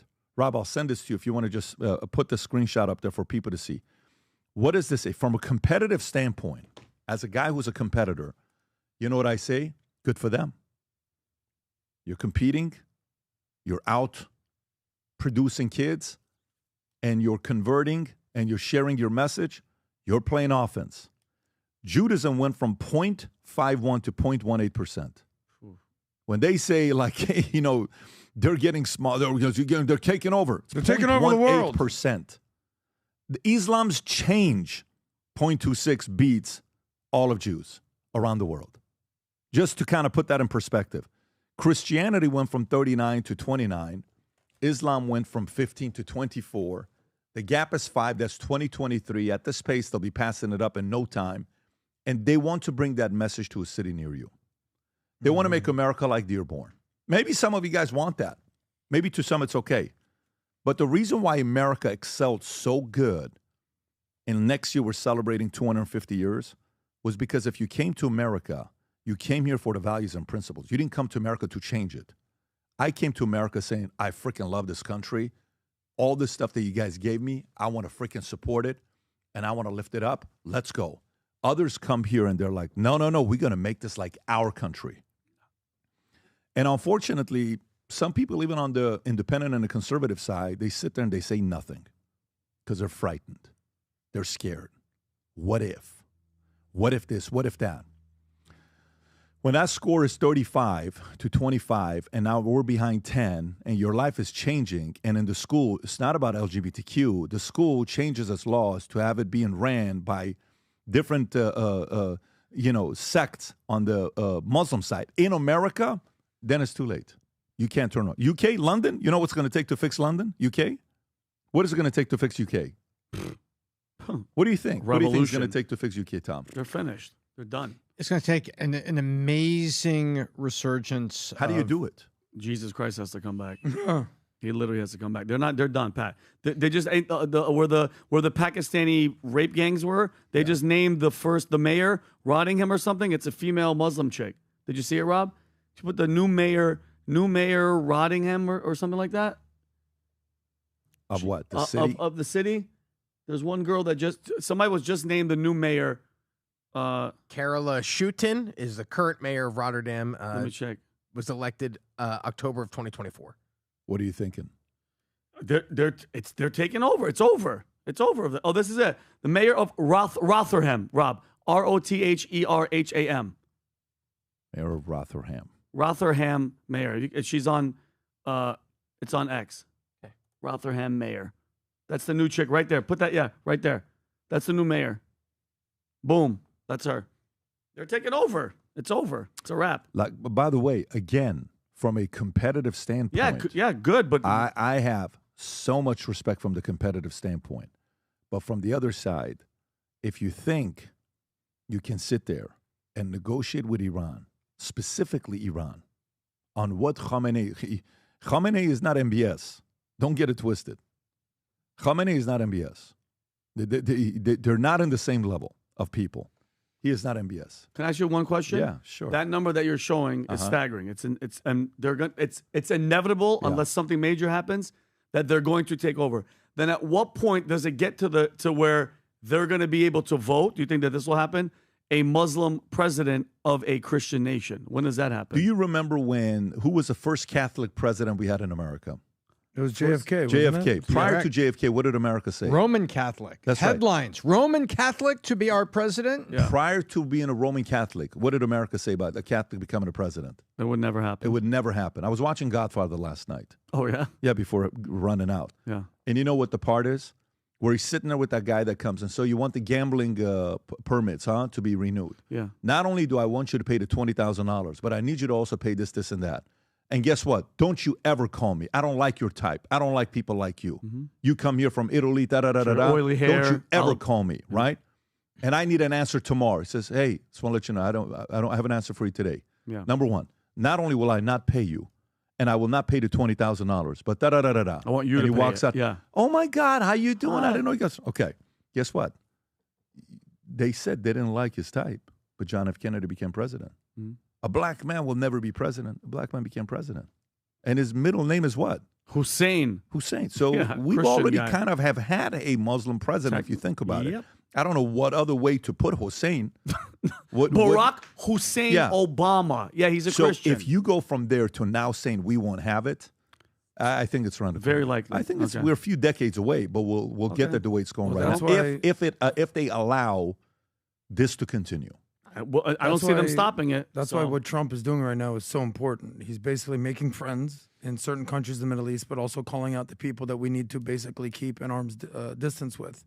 I totally appreciate what Trump is doing at the universities because we see what is happening there in the universities and the ideological leftism, which somehow becomes jihadism on the right, and that inconvenient marriage. Have you not noticed the horseshoe theory intersecting between the far left socialist Marxists and the far right Islamist fundamentalists happening on campus and all around the world. What the hell is gays for Gaza? Because if you're gay in Gaza, you're going to get thrown off a roof. What the hell is queers for Palestine? Show me queers in Palestine. As a matter of fact, show me any, and I mean any, marches or protests occurring in the Middle East. I'll wait. Show me any. But they're going on in soft, tolerant cities all around the world. London, Paris, Brussels, Belgium, Oslo. Before you jump to this. Hold on. Give this person some credit. Hang on one second. But Rob, let play this clip. What do you here. have? I'm going to show it to you. Hang all tight. Right. I want to show you this to you. Watch your language when you say stuff like this. Okay. Because there are Muslim transgenders out there, and there's nothing wrong with that. Okay, Muslim and let me show in Islamic countries. Let me just show you this. Have some respect, man. My bad. Put some respect behind it. Oh, okay. There Go she ahead, is. Rob. Yeah, I see her. I stand before you all as a proud Kashmiri trans Muslim woman. I'm disabled, and this state hates that. This state has burned trans and disabled people to create a smoke screen. You can pause it right there. Well, thank You're you for saying that. this person cannot go to Gaza? I'm just saying that, like, there's a reason that this person, this sick, twisted person, clearly on the very, very, very far left, he has nice shoes. Is so aligned. His shoes are nice. With the Islamist jihadist right. Like what? Like this dude in a dress and high heels, who's basically saying that he's got issues. He shaved his legs. You know how expensive that is for a Middle Eastern? What is this queers for Palestine? What is this gays for? Like, walk me through this. So at the core of it, in my opinion, is a few things. Number one, they hate Western values. They hate capitalism. And they hate the United States. They hate anyone associated with the United States. You know, the enemy of the enemy is my friend. They believe in revolution above reason. There's no reason with this gal right here, this full-figured lady. They are all about decolonialization and critical race theory and victimhood mentality and the oppressed versus the oppressor and armed resistance no matter what. And they're the stupid idiots that are the ones shouting, river to the sea, Palestine will be free. What river and what sea? I don't even know, bro. I don't even know. So they're completely unaligned ideologically, but that they meet in the middle on complete absurdity. And here's example A. Yeah. Well, I mean, look, there's a lot we can talk about here. I am sure I'm going to be flooded with messages, but these ideologies you negotiate with is very different than MBS and some of the other places. Khamenei is not MBS. But Trump is going out there meeting with the the president of Syria, first time in 25 years. He's trying to show Iran that we can negotiate with you as well. Iran came back and told you they're not capable of negotiating because they want death upon America, death upon England, death upon everybody. Okay? Yep. And you know why MBS is not that person? MBS, one of the first things he did when he came into office, and there's some things you can criticize about his human rights going on in Saudi. He went to the Wahhabism people, basically some of the people that were kind of involved in 9/11, and he's like, no, cut it out. You're done. Anyone affiliated with the Muslim Brotherhood, cut it out. You're done. So again, not everyone believes in this, but a big percentage do. No. And they're coming to a city near you. Yeah, for sure. And by the way, here's Gorka. Rob, if you can play this clip. Gorka's at a Politico event. And at this Politico event, the lady's asking him a question. And he goes on a 2-minute rant. So good. On her, which is absolutely a clinic. You just got to watch this. By the way, Gorka's a very tall, big man sitting there giving this message. Just watch this. It's a beautiful thing. Go ahead, Rob. A member of Al-Qaeda. If you're a member of Al-Qaeda, you're a terrorist. How do you know if they're members of these gangs? What I'm saying is... You mean the tattoos, MS-13 on our knuckles doesn't, that doesn't help it? Those... Do you have tattoos of Al-Qaeda? The tattoo did not say MS-13. I don't want to get into that. Oh, of course it does. It's just accidents that the four symbols represent the letters MS. See, this is why Politico is a joke. This is why you are gutter press and fake news. That those four symbols that just happen to comport with the letters MS and the numbers 13 don't, in this case, represent MS-13. You're sitting here live defending a member of MS-13. That's why I regret coming here, because this isn't journalism. This is protecting those who hate America. Shame on you. We are saving lives. Saving life. How about Maryland fathers compared to Maryland mothers? Like Rachel Marin, here we go, mother of 5, raped and murdered and thrown in a ditch. How about Jocelyn Nungare, age 12, raped a mile from her home and thrown in a ditch? It's strange that Politico doesn't do articles about her, that mother, or that 12-year-old girl. Why is that? Why is the MS-13 guy with the knuckle tattoos more important in terms of due process than the lives of 12-year-old girls brutally raped? It's weird that the priorities shift to defending the member of an FTO, but not the children and the women. Dan Crenshaw told me a story once of a 16-year-old girl who was smuggled across this border. The parents paid $5,000 for her to live in America, the land of milk and honey. She ended up locked in a room in New York, raped by more than a dozen men every day for 18 months until she escaped. She went to Dan Crenshaw's office, and I'm no friend of Dan Crenshaw's, okay? He's still got TDS. And that girl said to him, please close the border so another girl doesn't have to be raped by 12 strange men every day for 18 months. It's strange that Politico doesn't cover those stories. Could you tell me why? We have covered. No, you haven't. You have not covered those stories. I'd like to see the Jocelyn Nungare, Rachel Marin stories in comparison to the Russia collusion garbage. I mean, let's be honest here. Let's move on. You have an agenda. I mean, he just. Let's move on because I forgot. Let's move on because I thought I was in a movie theater just watching, bro. I love Sebastian just bodied her. And did you hear the audience groan in the beginning, and then it was just crickets? Yeah, Tom, your thoughts? Hey, you know what? When faced with truth, when you put a bright light on truth, guess what happens? It's very, very hard to spin the darkness, and that's the reason she is speechless. In the face of, and why wouldn't, reporters interrupt, reporters become shrill, reporters turn up the volume. You wait right there, you stop right there. We've seen it on CNN. We've seen it what Scott goes through. And Gorka's just laying her out, just boom, and that's it. And so he's putting facts in her face, and it's true, but this is how Politico managed it, unfortunately. And Dasha Burns there was left unarmed because there is nothing. She's sitting there like, what am I supposed to say? And she's trying to put a little spin at the end. Well, let's move on. That's all she's got is let's move on, because the bright light of truth showed up and the reality of what Politico was about on these kind of stories, and giving due process to this guy. Really? Come on. Vinny. It still boggles my mind that they're not going to shift. Adam makes a good point. Like, with Gays for Gaza, like, where's your mind at? Like, what makes you think that that's like cool? Like, and the same thing with Politico and all MSNBC, CNN, they have been sticking up for that. By the way, we're still kind of talking about an MS-13 gang member that was here illegally, that was beating his wife, that left, and they sent on our tax dollar. Democrat congressman flew there, made huge scenes on our tax dollars to try to get this guy back. They were fighting for a domestic terrorist. And then, by the way, and Alina Habba just pressed charges on some, who was it, Tom? On a representative from New Jersey who broke into the Newark ICE detention facility. I have the video if you want to show it. Think about this. They're literally fighting for illegals, and there wasn't one peep of any compassion for the girls, and there was a bunch of them. Mind you, thank God, because of Trump, when's the last time you heard of an illegal raping and murdering a girl and throwing her in a ditch? And silence from MSNBC. It hasn't been happening because he closed the border, but this is a shame that they're fighting for gang members, but when it comes to American girls, they can care less. And shame on Politico. That's why I'm happy they're all at one point going to be finished, gone. CNN, MSNBC, all of them. Think about it. The only reason people are watching Abby Phillips, if you really think about it, is why. Honestly. Why? Who would watch that show? It's because Scott Jennings, Tom? Vinny, when you only have 3 cards in your deck, that's the only cards you play. Yeah, you're 100% right. You're 100% right. They have thoughts. nothing to fight for. They have nothing to stand on. This is sort of the ongoing conversation of, are we prioritizing illegals or newcomers, or are we prioritizing American citizens?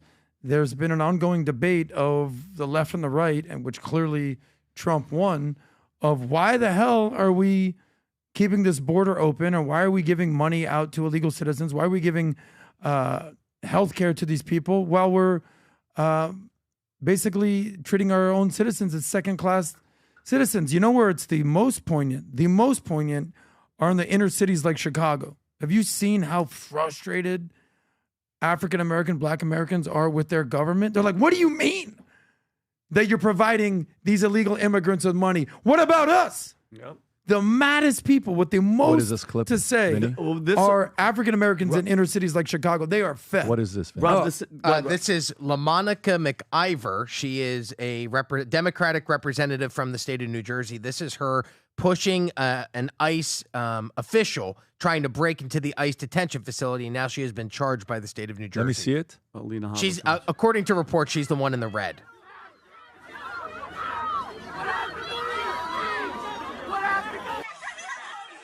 Who's she pushing? She's elbowing. Look, she's hitting. She's Right hitting there, ICE officials. Is she a big girl too? Oh well. That's a fullback right there, buddy. And yeah, why? Look, she's swinging on him. This is an attorney. This is funny. Come for the photo op, stay for the felony. Yeah, and guess what though? Alina Habba has officially charged her with assaulting, impeding, and interfering with law enforcement. That's assault, and that's brother. what they get. And on a lighter note, Pat and Tom, I know me and you talked about this. The Supreme Court just gave a green light for Trump to end temporary protective status for over 320,000 Venezuelans, which is great. And then the lower courts try to block Trump from ending it, calling it discrimination. The Supreme Court voted 8-1 ruling, and guess who was the only one that voted against it? Ketanji Brown Jackson, the one that Biden probably doesn't even know that he put in there. So there's another win for Donald Trump and the American people. 320,000 elite people that are not supposed to be here are going back home. Did you Thousands of Venezuelans? 320,000. I want to ask is one Chilean on that list? Oh, no. It might be. He might be. He might be. It's my Can we go check if he's out there? No, I'm just asking. I'm asking a basic question. Go ahead, Adam. We'll check. Let's leave that Chilean alone. There we go. Let's leave that guy alone. By the way, did you see J.D. Vance address all the illegals this weekend in that interview? Did you happen to see Was he on that? the airplane? No, he was sitting down. I don't know if you can find this, Rob, but they was having a conversation, and the interview was like, it was like sitting in a room. I don't know. Maybe it's that might be it right below, where she's basically like, right below it, Rob. It's not it. Where she says, he's like, she's like, what are we gonna do with? We need more housing in this country. How are we gonna build houses? Well, Supply and Americans demand? should be doing And he it. goes, yeah, well, we probably shouldn't have 10 to 20 million illegals. That's probably messing with the housing. And then she kind of boldly goes, well, how are we going to build all the houses if we kick out the illegals? And he goes, I'm objecting to the premise of this conversation. Are you trying to say, there it is right there. Are you trying to say that Americans can't build houses and we need illegals to basically build our housing? Here it is. Play this clip. Yeah, just so you know, this is from, I believe, October. Yeah, that's not new. Of 2024. Okay, but it's true. It is true. Is a housing crisis, is that not enough houses have been built. And that we have 25 million people who shouldn't be here. Well, I mean, this is the thing. I think it's both. I know you do. I don't think that many people who look into this agree with you, but about a third of the construction workforce in this country is Hispanic. Of those, a large portion are undocumented. So how do you propose to build all the housing necessary that we need in this country? By removing all the people who are working in construction. How do we function as a Well, I think society without having fair illegal question shit? because we know that back in the 1960s when we had very low levels of illegal immigration, Americans didn't buy houses, didn't build houses. Sarcasm. But of course they did. And I'm being sarcastic, of course, in service of a point, Lulu, the assumption that because a large number of home builders now are using undocumented labor, that's the only way to build homes. I think, again, the country is much bigger. A fundamental. The need is much bigger. I mean, I'm not arguing in favor of illegal immigration. I'm No, asking you are. Yes, you are. You Actually are. That's what you just said. Proposal to remove millions so of that's people the who work in a critical disingenuousness part of the these economy. interviewers right here. When it's not Americans should be working. Like, how about Americans go build those houses? Hire Americans. Look, her premise was, stupid. she's like, how are we supposed to function as a society and build houses without the illegals, you idiot?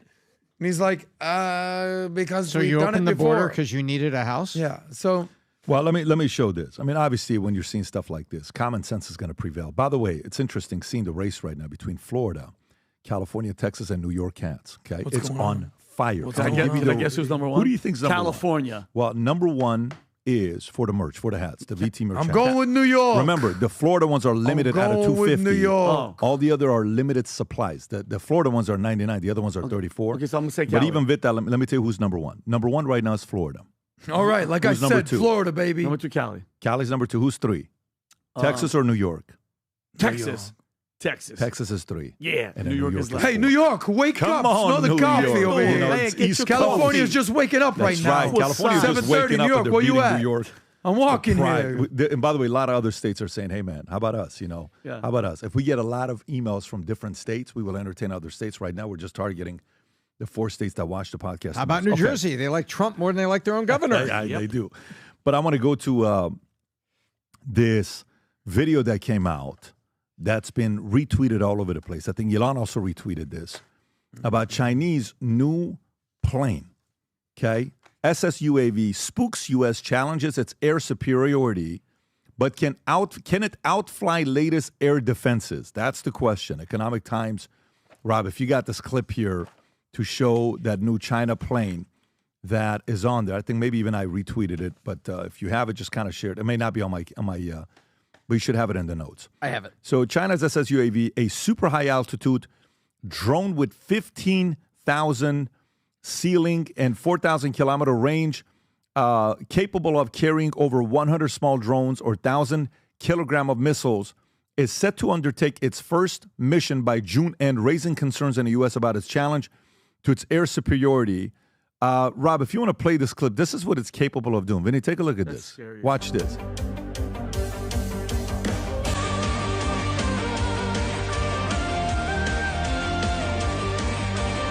Should we mute though. this music? Rob, can you mute them? It's like little Chinese strands, but it's Well, like you just real. don't know what. I actually like the song. Look at that. What do you think about that when you see that, Tom? So here's what I think about the future of modern warfare. People aren't gonna like this, but this is a tool of future modern warfare, and modern warfare will work like this: they will penetrate air defenses and they will deploy that, and they'll think, oh, they're going to kill all the people in the cities. No, they're not. They're going to go after infrastructure. They're going to go after power grids. They're going to go after water treatment plants. They're going after water pumping stations. Because as soon as you do that, now you create civil unrest and you can get the government to surrender. That's the way these things are going to work. You're not going to have, 1 million Chinese show up on the coast of California and invade. It's not the way the warfare is going to work. And increasingly, people are looking at it and thinking that you're not going to have mutually assured destruction by, nuclear. You fire one, I fire one, you fire two, I fire two. Oh, crap, it's done, right? So that war in the future will be crafts like this, unmanned and controlled from afar, getting to an area and launching off and then completely disrupting everything. Look what happened in Gaza. No electricity, no water, no anything. And there you have it. You brought the whole thing to its knees. So that's what's going on. That's what I think of. And so think of this as a tool of the modern warfare where it's not soldiers killing each other.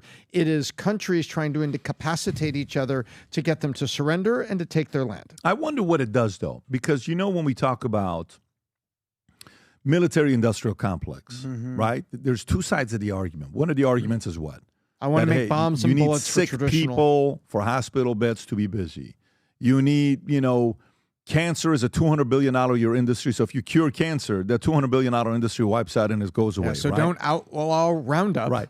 So what is the balance between military-industrial complex companies making money and actually preparing for a future invasion?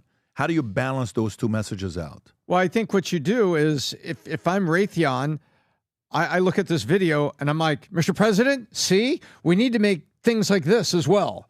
So it's basically, opportunity meets scenario in military spending. You paint scenarios, Pat. That is the opportunity for me to sell into the scenario for what you'll need. So when Raytheon sees this, they say, hey, dude, you're going to need a mass deployment device, or they'll come up with some military name for it. An MDD. You better have a mass deployment device that flies low under radar, gets in, and then releases all these drones, and then attack all their power grid, right? So that's how it works. But you have to create the fear. You have to create the fear and the opportunity. Remember, the Cold War was incredibly profitable because we went from tanks to very expensive missiles and very expensive warheads and even more expensive silos and bases and submarines to launch them. I guess the question for me would be the following. How do you present that argument, not as in if you're Raytheon or if you're Boeing or any of those guys? How do you sell that as the president, as a person that's in office? Here's why we need to make these investments. How do you sell that? I know how to sell it, and I'm just thinking how you would do it. The way I sell it to American people, it says, if it's a Cold War argument. It says, if they're building systems like this is how they're going to use them. We need to be prepared for your safety and the continuation of our country and our economy and life as we know it. It's basically the nuclear war argument. If they're building X, we need to build Y. And the U.S. is always included. And thank goodness we have two oceans and one previously docile neighbor in Mexico and one talkative but completely harmless neighbor in Canada. So, is that verified that is something that they were working on? June. They're saying they're testing it in June, which is next month. June. Okay, me personally, that doesn't faze me because of how advanced we are. If something like that, especially under this administration, I don't have zero worries about anything like that because our capability with laser and nuke and like we if something like that touched our shores, Tom, it's over for China. And then it might be over for the rest of us. You're that confident? I'm very, very confident working at a nuclear missile base that the amount of stuff that we have, the stuff that we'll never know. You'll never know 95% of what the Pentagon and what are like they're posting this video, whatever. If China puts that anywhere near us, it's a full-on war to them because Tom nailed it. They hit the water, they hit the energy, they hit electricity. It's a wrap. It's a wrap. But think about it. The last administration, China could have flown that thing over our country. They wouldn't have done shit. No, seriously. They were flying balloons. They were flying this. They're buying land. You could have done anything. This is a whole different situation with Trump and Pete Hegseth. But that honestly doesn't worry me because of what we have, period. Yeah, I just think for me, to sit there and be that confident about what someone could do to us without us being paranoid, and we saw what happened in COVID, are we ready for a cyber attack? No, I don't know. Absolutely not. Are we ready for them taking down the financial system for a week? What would that do to the economy? What would that do to communities? Are we ready if we don't have power and you can't go buy food? And what percentage of people have stockpiles of food and stuff in their place to be ready for it? I don't know if we're ready for that. Do you think they have the capabilities to do things like that? Yeah. So what my challenge is? Why, like that video that I played earlier where the guy said, no, you're liberal.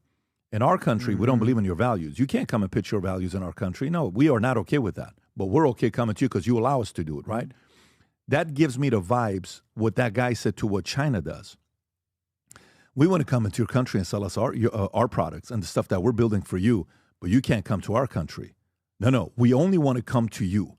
No, you can't come to our country and convert Muslims into Christians, but we're coming to you. No, you can't come in our country and open up Facebook, YouTube, but we're coming to you. We're going to come TikTok your kids. We're going to come and teach. So that is the part where military, when I see stuff like this, the drone, by the way, a drone attack, you got 50,000 drones in there. You saw these drone shows that they do all this stuff, how quickly it changes and, all the stuff that's going on.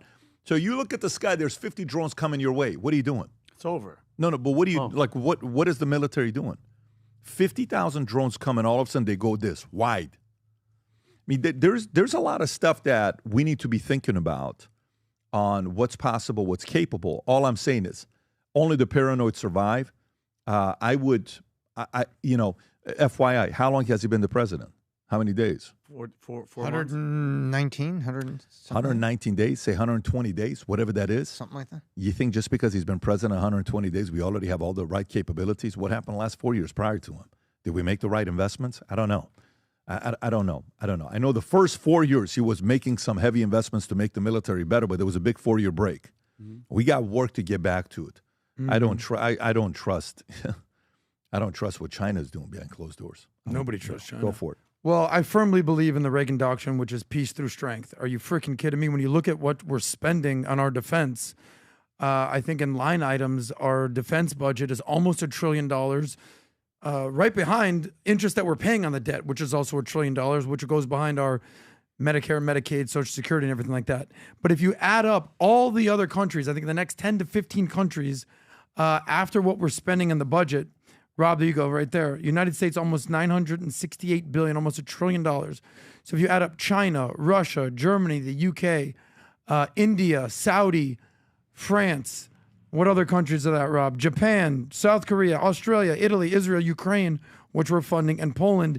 It doesn't even equal what the United States is spending on budget. So if we don't have the best, dopest, most high-tech weaponry out there, then what the hell are we spending our money on? How much corruption is happening? So we better have all this that China's doing and then some. Top Gun shouldn't just be a movie. We should have all that stuff ready at our disposal. Yeah. Well, we'll see. We'll see what's going to happen here. I'm more about playing offense than sitting there worried about what's going to happen. So, okay, let's go to this story about India and China. Tom, I want to go to this. So the whole tariff conversation that's taking place, right?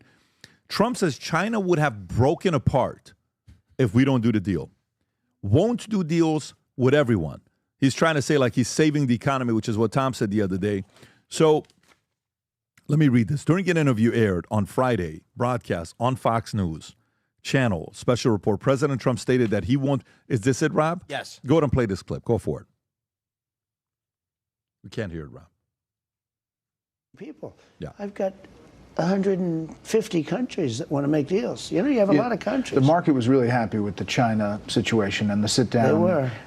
With and the you know Treasury what? Secretary. If I Is this didn't the do that beginning? deal, if I didn't do that deal with China, I think China would have broken apart. Not us, them. We weren't going to break. We're not going to break. They would have broken apart. You know, our country has a lot of spirit. And you know why? Because of November 5th.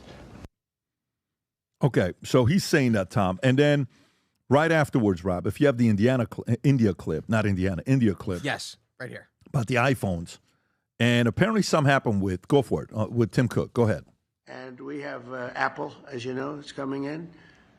And I had a little problem with Tim Cook yesterday. I said to him, Tim, you're my friend. I treated you very good. You're coming in with $500 billion, but now I hear you're building all over India. I don't want you building in India. You can build in India if you want to take care of India, because India is the highest, one of the highest tariff nations in the world. It's very hard to sell into India. And they've offered us a deal where basically they're willing to literally charge us no tariff. So we go from the highest tariff, you couldn't do business in India. We're not even a top 30 in India because the tariff is so high, to a point where they have actually told us, I assume you too, Scott, you were working on that also, that there will be no tariff, right? Would you say that's a difference? They're the highest, and now they're saying no tariff. But I said to Tim, Tim, look, we've treated you really good. We put up with all the plants that you built in China for years. Now you got to build us. We're not interested in you building in India.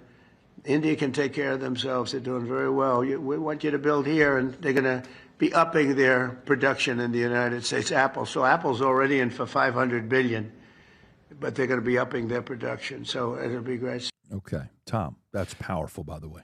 It's Those very, two very clips, powerful. very powerful. So China, India, Apple, thoughts, Tom?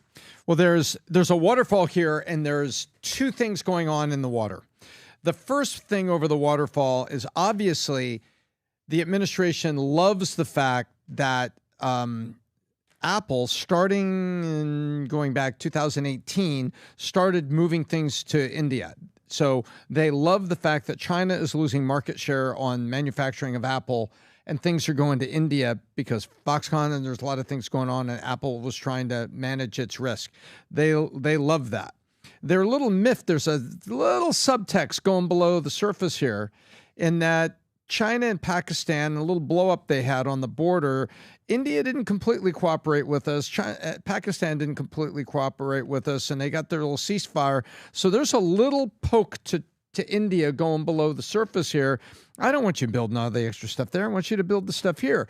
With India saying, wait a minute ago, you were happy that we were taking manufacturing from China. Well, I want you to have some of it, but you're also kind of annoying me a little bit. So there is, Pat, below the surface, there is a poke at India that happened in all this. Like, hang on, dude, you're listening to me, please. Thank you. And then he does want factories in the U.S. Look, they have automated assembly factories that have very little overhead and very few people. He says, put that in America.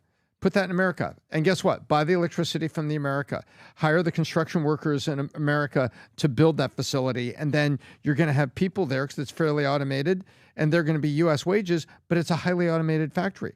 But buy the supplies here, build the thing here, do it here. Where's our part of this? So he's pointing out to Tim Cook saying, look, this is not a pure human manufacturing game anymore, Tim. I want you to build something here. Although I'm glad you're moving and you're taking stuff out of China and reducing the reliance on China. Meanwhile, India says, I thought it was good. I had a winning hand on here. Yeah, but you need to listen to me about this Pakistan thing. And you didn't listen as much as I wanted you to. So there was a couple things going on here, Pat. But the lead one was he was unafraid to look at Tim Cook and say, build some of that here. And it's not about the manufacturing jobs. It's all about all the jobs that are going to build the factory itself. Mm-hmm. So here's my question. If he does agree to do it, I know we talked about the prices going up. What is Tim Cook's incentive to come and do it here? Is he going to charge us more for the phone and that's how he's going to make his money? Is that what's going to happen? I think the phones, well, it depends on which products you're talking about. Like, does he just, what do they build here? Well, that's what I'm saying. Do they build the iPhones here? Do they build iPods here? I mean, yeah, earpods. Earpods. What do they build? Yeah. Right. Some of the stuff that's more labor intensive, it'll be much more expensive if it's built here. However, there's things they can build and there's things they can do that would not be, lethally expensive. You know what I'm saying? That it just kills the market for it. I'm not paying $3,000 for an iPhone. Yeah. Yeah. There's a part of this that, I mean, obviously, here's what he's saying. A part of when you're watching him saying, hey, I don't want you to go build 60 million phones in India. What are you doing? A part's like, well, maybe he wants a little bit of it to go to China because now that he's doing the New Deal, he wants to make it China. That's not what he's saying. He's saying, no, I want you to bring it here. Because if you're transferring 60 million phones being made from China to India, guess what you're not doing? You're not creating the jobs here. You're just moving it from one place to another place that's still, the jobs are not created here. I want you to create the jobs here. Put a little dent in China, but that's it. But the part that I like is that he has that relationship with Tim Cook, and the way he does it in the field, there's ways when you're building an agency where it's like, look, I don't agree. We have a very good relationship, but I don't agree with the fact that he's doing this. What's that all about? Why are you building all that over there? He's publicly calling him out. Phil Jackson used to do this. Certain coaches used to do this with their players, and Tim Cook is one of his main players. It's the biggest company he's got in America. It's them. Who else is bigger than them? Microsoft and them compete for #1 spot, right, Tom? It's Microsoft and Apple are competing for #1 spot. The $3 trillion club. Yeah, the $3 trillion club. But I love that he's pushing and imposing to say, bring those jobs to the States. Adam. Yeah, Apple's the #1 company in the world, over $3 trillion market cap. And our primary focus right now should still be on China, everything that's happening with the tariffs, whether we're going to break China or not. But we created this mess that we're dealing with China. We have ourselves to blame, starting with Nixon and his accoutrement with Mao, aligning ourselves with the Chinese over the Russians during the Cold War, and then everything that happened with that, then the World Trade Organization under Clinton and under Bush. But, all our manufacturing jobs got shipped to China, and essentially we're a consumer-based economy, so we're buying a ton of stuff from China. But slowly but surely, we're realizing this, that Apple actually helped build China's economy more than anybody. So, there was a great interview on The Daily Show. Jon Stewart interviewed this guy, award-winning journalist Patrick McGee. And here's what they talked about. He wrote a book called Apple in China, The Capture of the World's Greatest Company. So they say this, that the award-winning journalist Patrick McGee joins Jon Stewart to discuss how Apple built China in his new book, Apple in China, The Capture of the World's Greatest Company. They talk about Apple sleepwalking into this crisis, building a competitive market in Xi Jinping's authoritarian state, the vocational training that boosted rivals, how Trump attempted Apple's boycott backfired, and whether investments may be facilitating the annexation of Taiwan. Long story short, Apple, in many respects, built China as what it is today. So now they're exiting stage left and trying to basically do their dirty work in India, and we all understand why we need to get out of China. But here's this article right here saying the U.S. will have India as their country of origin for iPhones, and in the third quarter, almost all iPads, Macs, Apple Watches, AirPods will be sold into the U.S., will originate from Vietnam. And I think what Trump is saying is, America first, bring the jobs back to America. But Apple, you know, they made their money basically by giving China a ton and ton of money. They were talking about it in the interview. I encourage you to go watch it.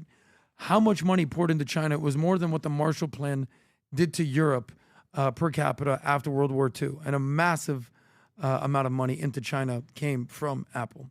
Yeah.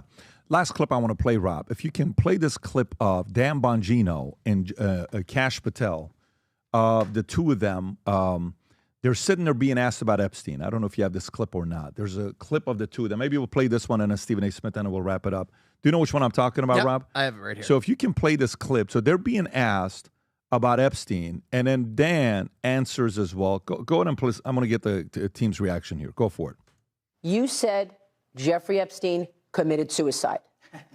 People don't believe it. Well, I mean, listen, they have a right to their opinion, but as someone who has worked as a public defender, as a prosecutor, who's been in that prison system, who's been in the Metropolitan Detention Center, who's been in segregated housing, you know a suicide when you see one, and that's what that was. He killed himself. You want me to get, I've seen the whole file. He killed himself. I know it's hard work. Well, I guess case closed, guys. Okay, guess what? I guess we figured it out. I love Dan Bongino. Dan Bongino looks like he didn't want to. He killed himself. He killed him. I don't How know. much do you believe them, Vinny? Adam, Kash they Patel, work for the intelligence Dan community. Bongino, high credibility in your how eyes, about this? right? Anything that What has to do percentage with do the you believe Epstein, him? I don't even know what the hell to believe from anybody anymore. And to be honest with you, killed himself, whatever. I don't, at this point. 86th himself. Exactly, thank you. I don't care. Do you know what I care about? Ghislaine Maxwell and all the people that she knows and all the customers and all the 10,000, by the way, tens of thousands of hours of Epstein and his people having sex with underage children. Where are I want arrests. I want those people. Kill himself, that's okay. We're not stupid. We know what happened. If they say he killed himself, whatever. Maybe they gave him an ultimatum, Adam. Or maybe they're like, hey, listen, we're going to shut the cameras off. You at least better do it or else it's going to be hell or high water for you. So maybe, I don't know. I don't care at this point. I want the customers. I want the people that were at that island. I want the people that were on those tapes. I want them exposed. This doesn't do anything for me. I don't believe anybody anymore. I don't. I actually don't. I mean, that's what I want. That's what I think the people want. I think everybody out there wants to know who are the people that were there. If Ghislaine Maxwell is in jail for selling and sex trafficking girls, human beings, where are all the customers? You can't arrest Tom for being a drug kingpin and no other arrests are made. It doesn't make any sense. This I don't care about. I don't care. That was a close one. Yeah. Don't expose me. Yeah. But you don't care about that Jeffrey Epstein killed himself? Adam, because you know what, Adam? We're never going to know. We're not, all the stuff that lined up, the cameras were off, the guard was gone, exactly. his cellmate was on. I don't care. We're never going to find out. I want the people that were hooking up with kids. If I may, I don't want to weigh in on you guys going back and forth, but I'm going to say this. Did Hitler kill himself? We don't know. Hours before, somebody else was probably going to do it for him. Yeah, probably. Right? Yeah. So did Epstein hear that? Okay, look, the thing that went down in Florida, you got out of that. There's no getting out of this one.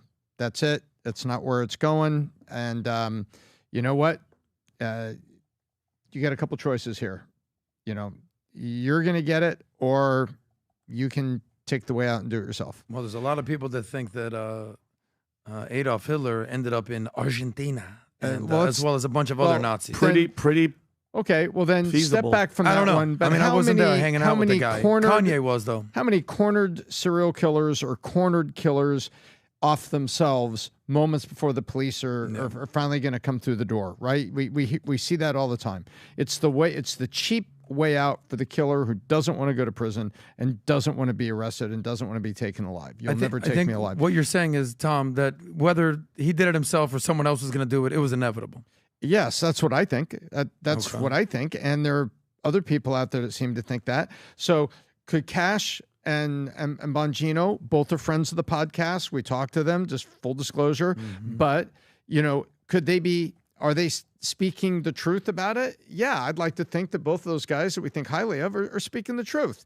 However, in speaking the truth, it's okay. Why did he do it at that time? And then it sure seems pretty convenient that cameras go off and the things changed in the detention center. That happened. Those cameras were off. The guard moved. The roommate went to another cell. There's some things that happened there that aren't explained, and say, okay, guys, that's it. But what about the rest of your police investigation, Kash? I'd like to hear that.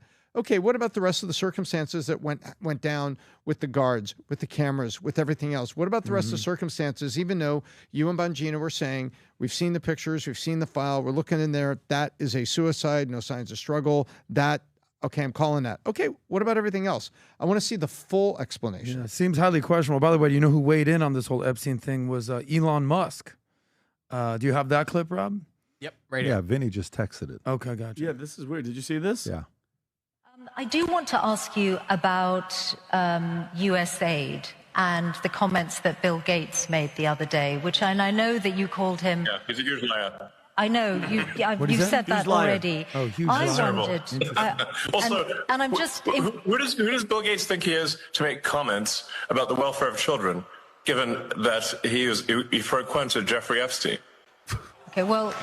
Wow, applause break. He said he regrets those, and I wouldn't trust that guy to babysit my kids. He spent a lot. I wouldn't trust him to babysit my kids. Of course you around wouldn't. the world over the years. My question to you is: have you looked at the data to check if he might be right that the cuts to USAID might cost millions of lives? Yes. I'd like him to show us any evidence whatsoever that is. I do. They certainly but you have notice beef. her, she's like, yeah, but he helped so much. The Melinda Gates and all that, brother, they're shutting that down, aren't they, Rob? The Dan Melinda Gates. Bongino and Kash Patel, the energy was very different pre-getting in the job. Yes, sir. Versus once they got the job. Mm-hmm. So it's either they find out who's holding who hostage. It's either they put stuff in front of them to say, here's what we have on you, which I don't think that's the one, but that's the second thing. It's either they realize they need that to be able to control assets. Other people are holding the people in the White House hostage, or they're just telling the truth. Yep. And you have to believe it. And the last one is the fact that they may have given him weapons and said, kill yourself. So forever they could say he killed himself to categorically make it right that they're not lying. But he didn't kill himself.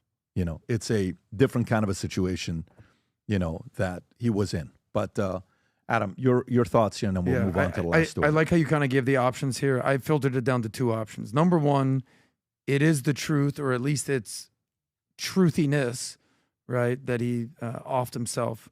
Or number two, which I actually think is way more likely, is that there's a big difference between talking about what you're going to do when you get to the job versus actually seeing what the hell's going on behind the scenes when you get the job as the FBI director. So my assumption, never had the opportunity to be the FBI director. I know you chat GPT'd like what qualifications on a daily basis. You're going to see things that you never thought you would see. And you're going to see people's names that you never thought you would see. And some of those people may be presidents or billionaires or foreign dignitaries. And they're going to say, listen, yeah, you might expose this name with Jeffrey Epstein, but you also might bring down half the world. So what do you want to do? In my opinion, when they get this job, they see things that they didn't think that they would see, and they say, yeah, he definitely killed himself. Okay, moving on. That's my opinion. Yeah, I mean, we'll see. We'll see what's going to happen. Last but not least, Stephen A. Smith went on Vinnie yesterday, posted a clip. Rob, he just posted he posted a short clip of it as well. If you just go on YouTube, he posted a short clip of the clip. Like, you just go to his channel right there where you are. Just go to his channel, and right there, my response. So this is towards Vinnie. Vinnie, brace for impact. And it even plays your clip of what you say. Okay. Let's hear this. Go for it, Rob. Now let me spend the rest of my time getting into the Patrick Bet David, folks, all right? This is before we get to your tweets. I want to address some sound that I heard from the Patrick Bet David podcast regarding yours truly and my chances as a potential presidential candidate. Listen to this, please. I like Stephen A. I like the sports talk, and you know he's a great freaking. He's the best in the game. You're not with it. You're not. I'm not Just buying, because he didn't vote for Trump and support him? not vote. No, it's the flip flop of every single person. You're calling Stephen A. a flip flopper. Every single one of these guys that were on the left, every guys, girl. Now from the Chanks to the Stephen A's to the Chris Cuomo's to all these people, I'm not buying it at all, okay? And you say this all the time, it's the market. What does the market want? They're shifting because of the market.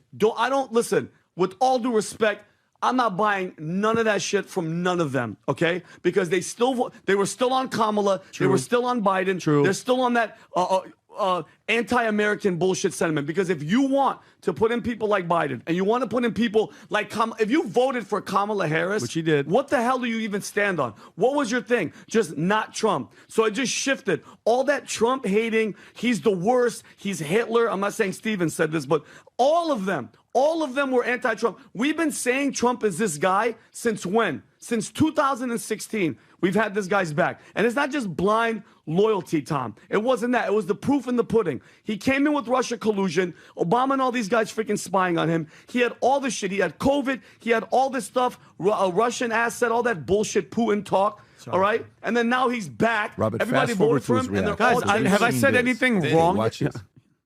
Go ahead. Respectfully, specifically on this particular topic, I don't give a shit what you give a shit about. Oh, snap. I'm going to say it twice so we know that I wasn't stuttering. I don't give a shit what you give a shit about as it pertains to this particular subject.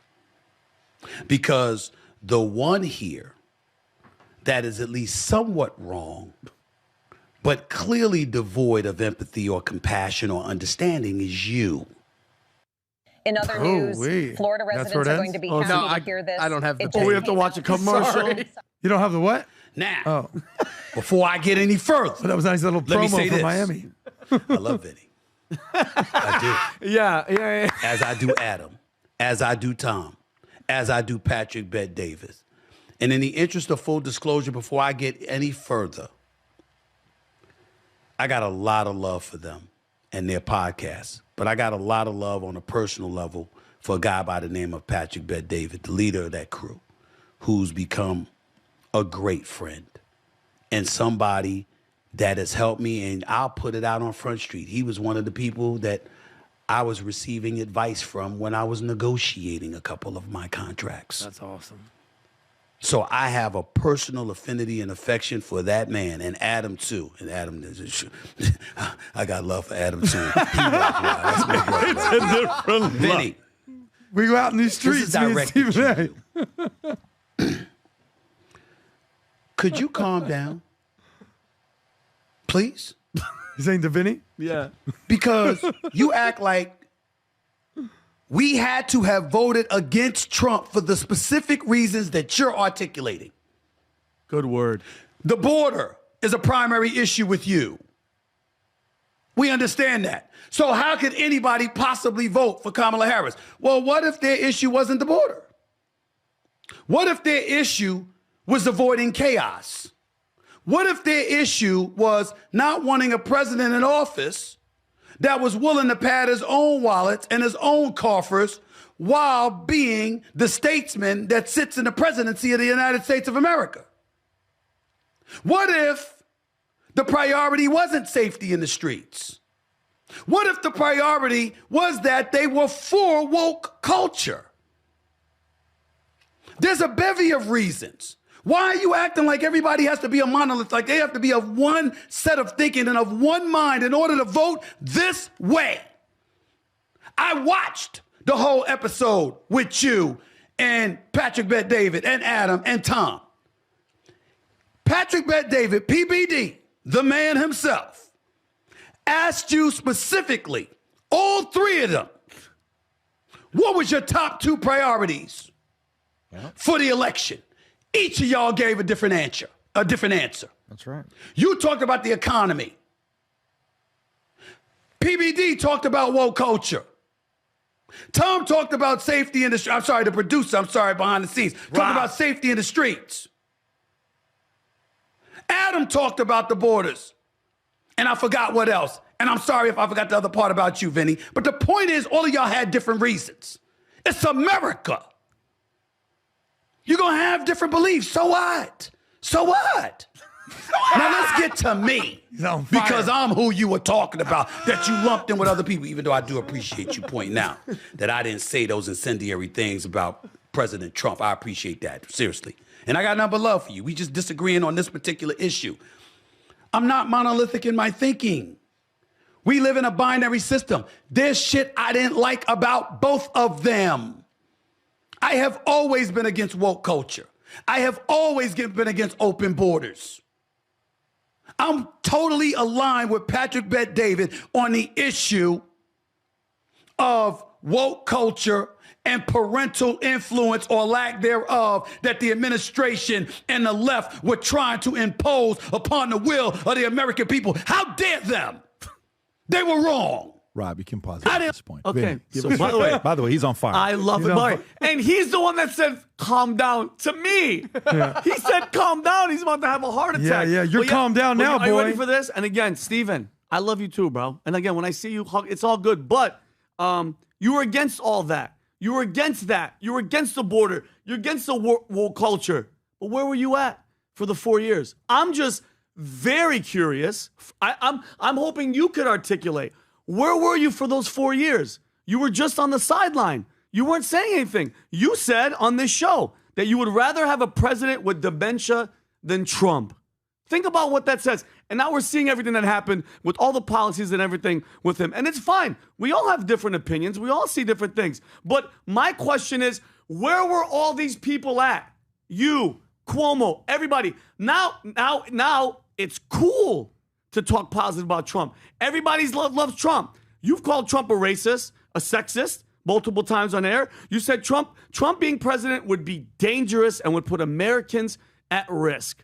Have you apologized for all those things that you said? For making all these people worried that Trump was going to be this guy? Like, and then Wait, you does also, a voter have to apologize? Does a voter, hang on, he said some people didn't want chaos, and it sounded like Stephen A. was talking about that was his issue. But people didn't want chaos. Yeah, but or didn't Stephen want, A. is more than a voter, Tom. He's a voter with a massive megaphone. Well, guess what? We all are, many of us are, right? Not many. A few of us are. Well, there's an awful lot of people that are in the pod space where that the megaphones and the influence is a hell of a lot bigger than mainstream media. And thank God we have the freedom of speech that for that ecosystem to have grown up. True, but there's only a few. Does Stephen A. have to apologize for saying I didn't want chaos or I was objectively reacting to this? I don't think he does. Well, here's my thing though. Well, okay, Tom, here's my thing. Kamala Harris wins the presidency, or even Biden wins, and now they do the old switcheroo. Is Stephen A. and all these people going to be pointing out all the stuff that they're pointing out now about their party? He talked about woke, and he said they were wrong. Isn't there a small bridge to say when you wake up afterwards and you say, I was wrong about that? I'm not 100% Tom, but what I'm saying... A lot of people say that. I've said that. But here's my question, too, and answer me. I want an honest question. If Kamala Harris is the president right now, is Stephen A. Smith saying any of this stuff that he's saying now? Is he saying anything, or is he staying quiet like he did for 4 years? What do you mean saying stuff? About everything. What do you mean? About the border? About woke? About everything? Because he's been pretty clear about woke. Let's be honest. When did it happen? When did it happen? He's got a daughter that's in school. He's talked about a parent. We were all at dinner, and he and I talked about that. Yeah, but I'm saying, do you remember when he was on The View and he talked about the mandate? And the one girl, Joy Behar, was like, wow, it's not even close. He goes, listen up, woman. Yeah, but when was this? Hear me out. When was this? Well, this is after the election. Trump won. That's my point. But yes, Trump already won. Yeah, that's like... To be fair. Yeah, so it's like, all right, you had a prediction of who was going to win the game. Okay, he's betting on the Knicks. Turns out that Oklahoma City won. All right, my bad, I bet on the Knicks. But let me explain why Oklahoma City won. All he had to do was look at it and say, listen, I understand why Trump won. Everyone has different reasons. He went down the different reasons that we all had. Fine. Different strokes for different folks. But recognize the fact that he recognized of why Trump won. He recognized there was a mandate. Okay. He recognized that every single basically district flipped Republican. He recognized the fact that Trump won every single swing state. He recognized that, yeah, my bad, I called it wrong. So here's my mea culpa. Yeah. And, let me apologize for this. Okay, it's not like he's doubling down. No, of course Would it not. not be worse if he was doubling down, basically saying, Trump sucks, why is he in office? I actually got to give him respect to say, you know what? Maybe I was wrong for voting for Kamala. Here's what the American people want. Here's what the American people want to see. They do want to see an end to woke culture. They do want to see. Where was it? They want to see. Where was? Because you're asking where was it before? He wasn't there yet. Give somebody the humility and the grace and the respect do you think to evolve. Do you think that's totally fine? And I do. Adam, please come to the other side. No, you're finally but awake. You're calling him out. I'm calling for what he did in the past. No, what I'm about not what he's calling doing him now? out. No, I'm just curious, Adam. The border was wide open. Okay, that was my number one issue. Women were children were getting raped and getting freaking murdered and thrown in ditches. Just like it's not like he was approving of that. COVID, lockdowns, everything. I'm just curious because we were talking about it. Where were all these people at when it was really a problem? What I'm saying is, once Trump wins, everybody change their tunes. I'm not lying, Steven. Would you rather them not change their tune? Was what I said a lie? That all these guys switched and now they started becoming vocal about it. So you're pretending like they were dumb and they didn't know the border was open? They didn't know all the woke shit? Hold on. Well, they didn't know. Adam, you make it as if Trump won and everybody went, oh, the border. It's open. People, that's bullshit. That's a weak-ass argument. Because you're making up actually a very good point. Thank you. And this is why I very, very much encourage people to get their news from different sources and different outlets. Because if you're only getting your media from left, MSNBC, CNN, you literally have a completely different distorted reality than people who are watching anyone from Fox News or reading Breitbart. For years, because I was watching, for the most part, CNN, I had no idea that they had gone off the Richter scale. I just didn't, because they were basically fair and balanced under Ted Turner. I was like, yeah. And it's official. They're for sale and they're going to be spun out, by the way. Trump's a Russian asset. And anybody with just a logical brain be like, oh my God, look at all this evidence here. Turns out the media was freaking lying the whole freaking time. Yeah. But you didn't know this. Mm-hmm. So this is why I encourage to get a diverse opinion of views. This is why people respect our show so much, because we'll battle out. What is one of our four major pillars? Debate. This is where you find the truth. You're not going to see this on Stephen A. Smith arguing with someone like this on a typical network. No. Now they get Scott Jennings on CNN. Thank goodness. That's the only to basically own CNN. But a lot of people get their media outlet from one source, and they just live in their echo chambers. And by the way, it's true on both sides. It's true on both sides. So you're asking, well, why did they know about this? It's because people on the left are basically saying, no, we need to open borders. We have to have all the newcomers come into the country. And they're fed a crock of lies. Exactly. So I understand why people have this distorted sense of reality, and it's the same on both sides. Yeah. PBD, I feel like you want to. I love this. To me, you just heard it from 3 of the 10 different people in America. That's what you just heard. There's a faction of people that are fully with Vinnie. Okay? Mm-hmm. There are a lot of people that became you. I have clips of you from 4 years ago. You're never going to make me vote for Trump. You are never going to make me vote for Trump. Okay? Guess what? You may be the biggest, you may be now, and I know you are, but this guy may be in a very different way a bigger supporter than you are. Let me tell you, because to him, the way you are with Epstein and 9/11, all this stuff, he's not there. Mm-hmm. So to him, he's more like, no, I like the way he's getting the job done. Adam may be a bigger Trump supporter than you today, as weird as it sounds. I know that's going to sound weird to you. Yeah. He may be a bigger supporter today. So where am I going with this? And then there's Stephen A., where Stephen A. is the most famous person in sports broadcasting. There's nobody more famous than him. That is what he's done. So in his space, he's the best of the best, right? Yep. So for him to be a mainstream guy, still working in mainstream, he's not a mainstream guy that's left and started his own podcast and is not tied to me. He is in mainstream prior to getting his big check, is being this vocal about politics, and the contract isn't signed. Yeah. Vinny, let me tell you, I've been there when I started PBD Podcast and a contract and a company wasn't sold, and I'm talking politics. Everyone told me on the money side, Don't do it. It could cost you a lot of money. And he did that before getting the bag? I don't know. That's tough for him to do that. And then now where he's saying what he's saying, I'm actually okay with it. The only thing I tell him is the fact that when he runs, if he chooses to run as a Democrat, they will all be friends with him until they realize they can't control him. They will destroy him. They will try to destroy every aspect of his life. And then eventually he's going to say, I'm going to go to the other side. But then you come to the other side, then you're going to get a job versus actually running. When you run from the beginning and saying, after everything I thought about, these two areas, I agree with Democrats. I am black.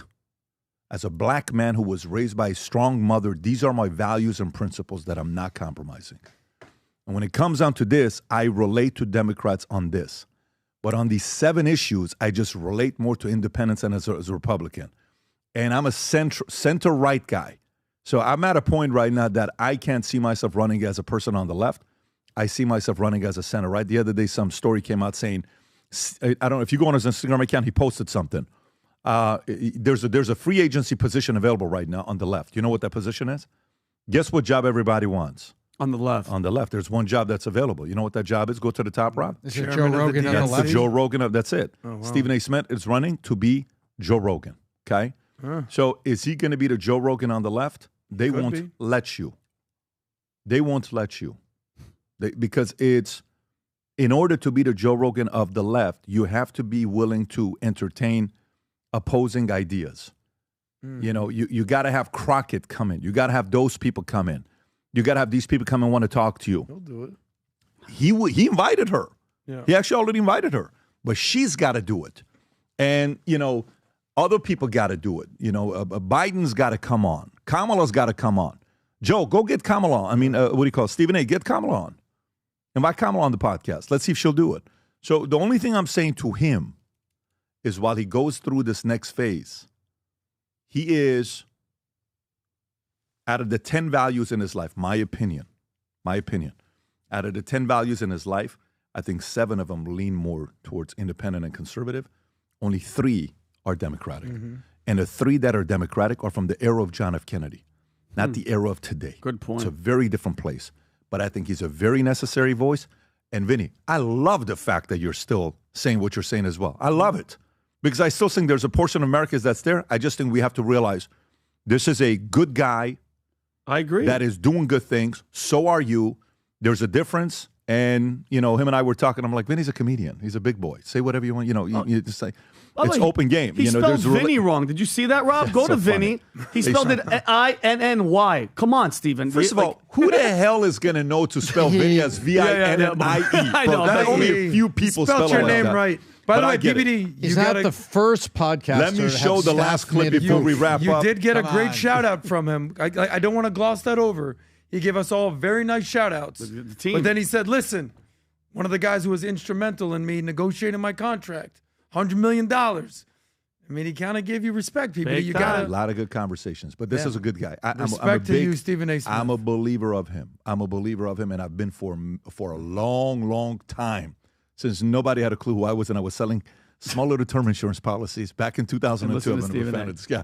Anyways, hey, last Respect. thing. Our guy, 2 months ago, 6 weeks ago, something like that. I did a podcast, and on the podcast I was talking about, hey, if you got a Bronco out there, if you're from any Bronco dealership, send us a Manec. I got a bunch of Manecs, but after doing all the Manecs, the one guy that worked with Vinny, I want to let Vinny show this to you guys. You guys got to see this. Here's Vinny. There's a surprise for everybody with Vinny's new truck that is sick. Go ahead, Vinny. First of all, I want to say thank you to you, Pat, because if Pat doesn't mention this on the podcast, and if it isn't for Manect, all right, so I'm Manecting a guy. His name is Zeus Vega. I'm Manecting. We're talking about politics. We're talking about life and decisions and ups and downs. He's a veteran.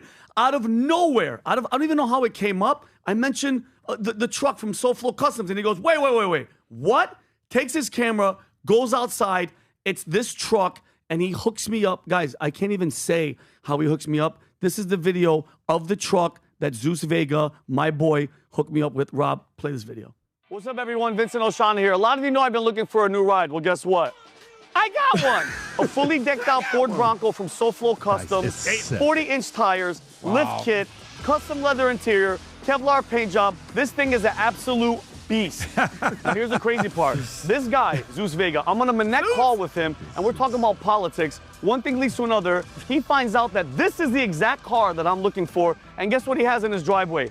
This car, and he hooks me up with the deal of a lifetime. He's a freaking great guy. He's a huge valuetainer. He's a CEO and founder of Sanctus Pay, which is a payment processing company. Zeus, real talk, why? Why'd you hook me up? I see you on the podcast. I see how you live your life. You're a man of God, and I felt that it was time for you to level up. Freaking love you. I love you too. I appreciate your more. But I'm gonna drive. No, actually. Okay. Yeah. All right. Bye. Dude, that Vinny, thing. Let me tell you. Look at even past that thing. Dude, this thing is Chico looks like ridiculous. It is insane. Yeah. Vinny, I'm happy for you. Thank you. So we did This it. is Zeus. exciting. Wow. So Shout out to now you, Zeus. locally, when you see Vinny rolling in this truck, you know how it happened. Zeus, you the man. Zeus has done probably 100 Manex with me Oh, my back God. and forth. He's also a platinum member of the Cigar Lounge. That, by the way, that's sold out. And also a bunch of other things. Good guy. By the way, he was also winner of the Manecta He contest. won, and I went saw to the Derby with us. randomly won the raffle for the Derby, bro. Him and Timothy Ryan went Tim to Ryan, the my Derby. guy. Anyways, gang, next week we're going to announce the winners to VTnews.ai. I got to go because I got a meeting right now on the other side on 1400. Were you going to say something? Or No, nothing. Vinny, what are you going to do with your Corolla now? I'll take that thing real quick. Well, Pat, I was going to say, maybe we have to do something about selling my Toyota Corolla. You should. Maybe I'll Pay sign it it. forward. I don't know. Pay it well, forward. I was like thinking Zeus about did. you sell it to Adam, but I was going to say it's a Adam. bad idea. I would not be Gang, seen in a take care. Corolla. Bye-bye, bye-bye.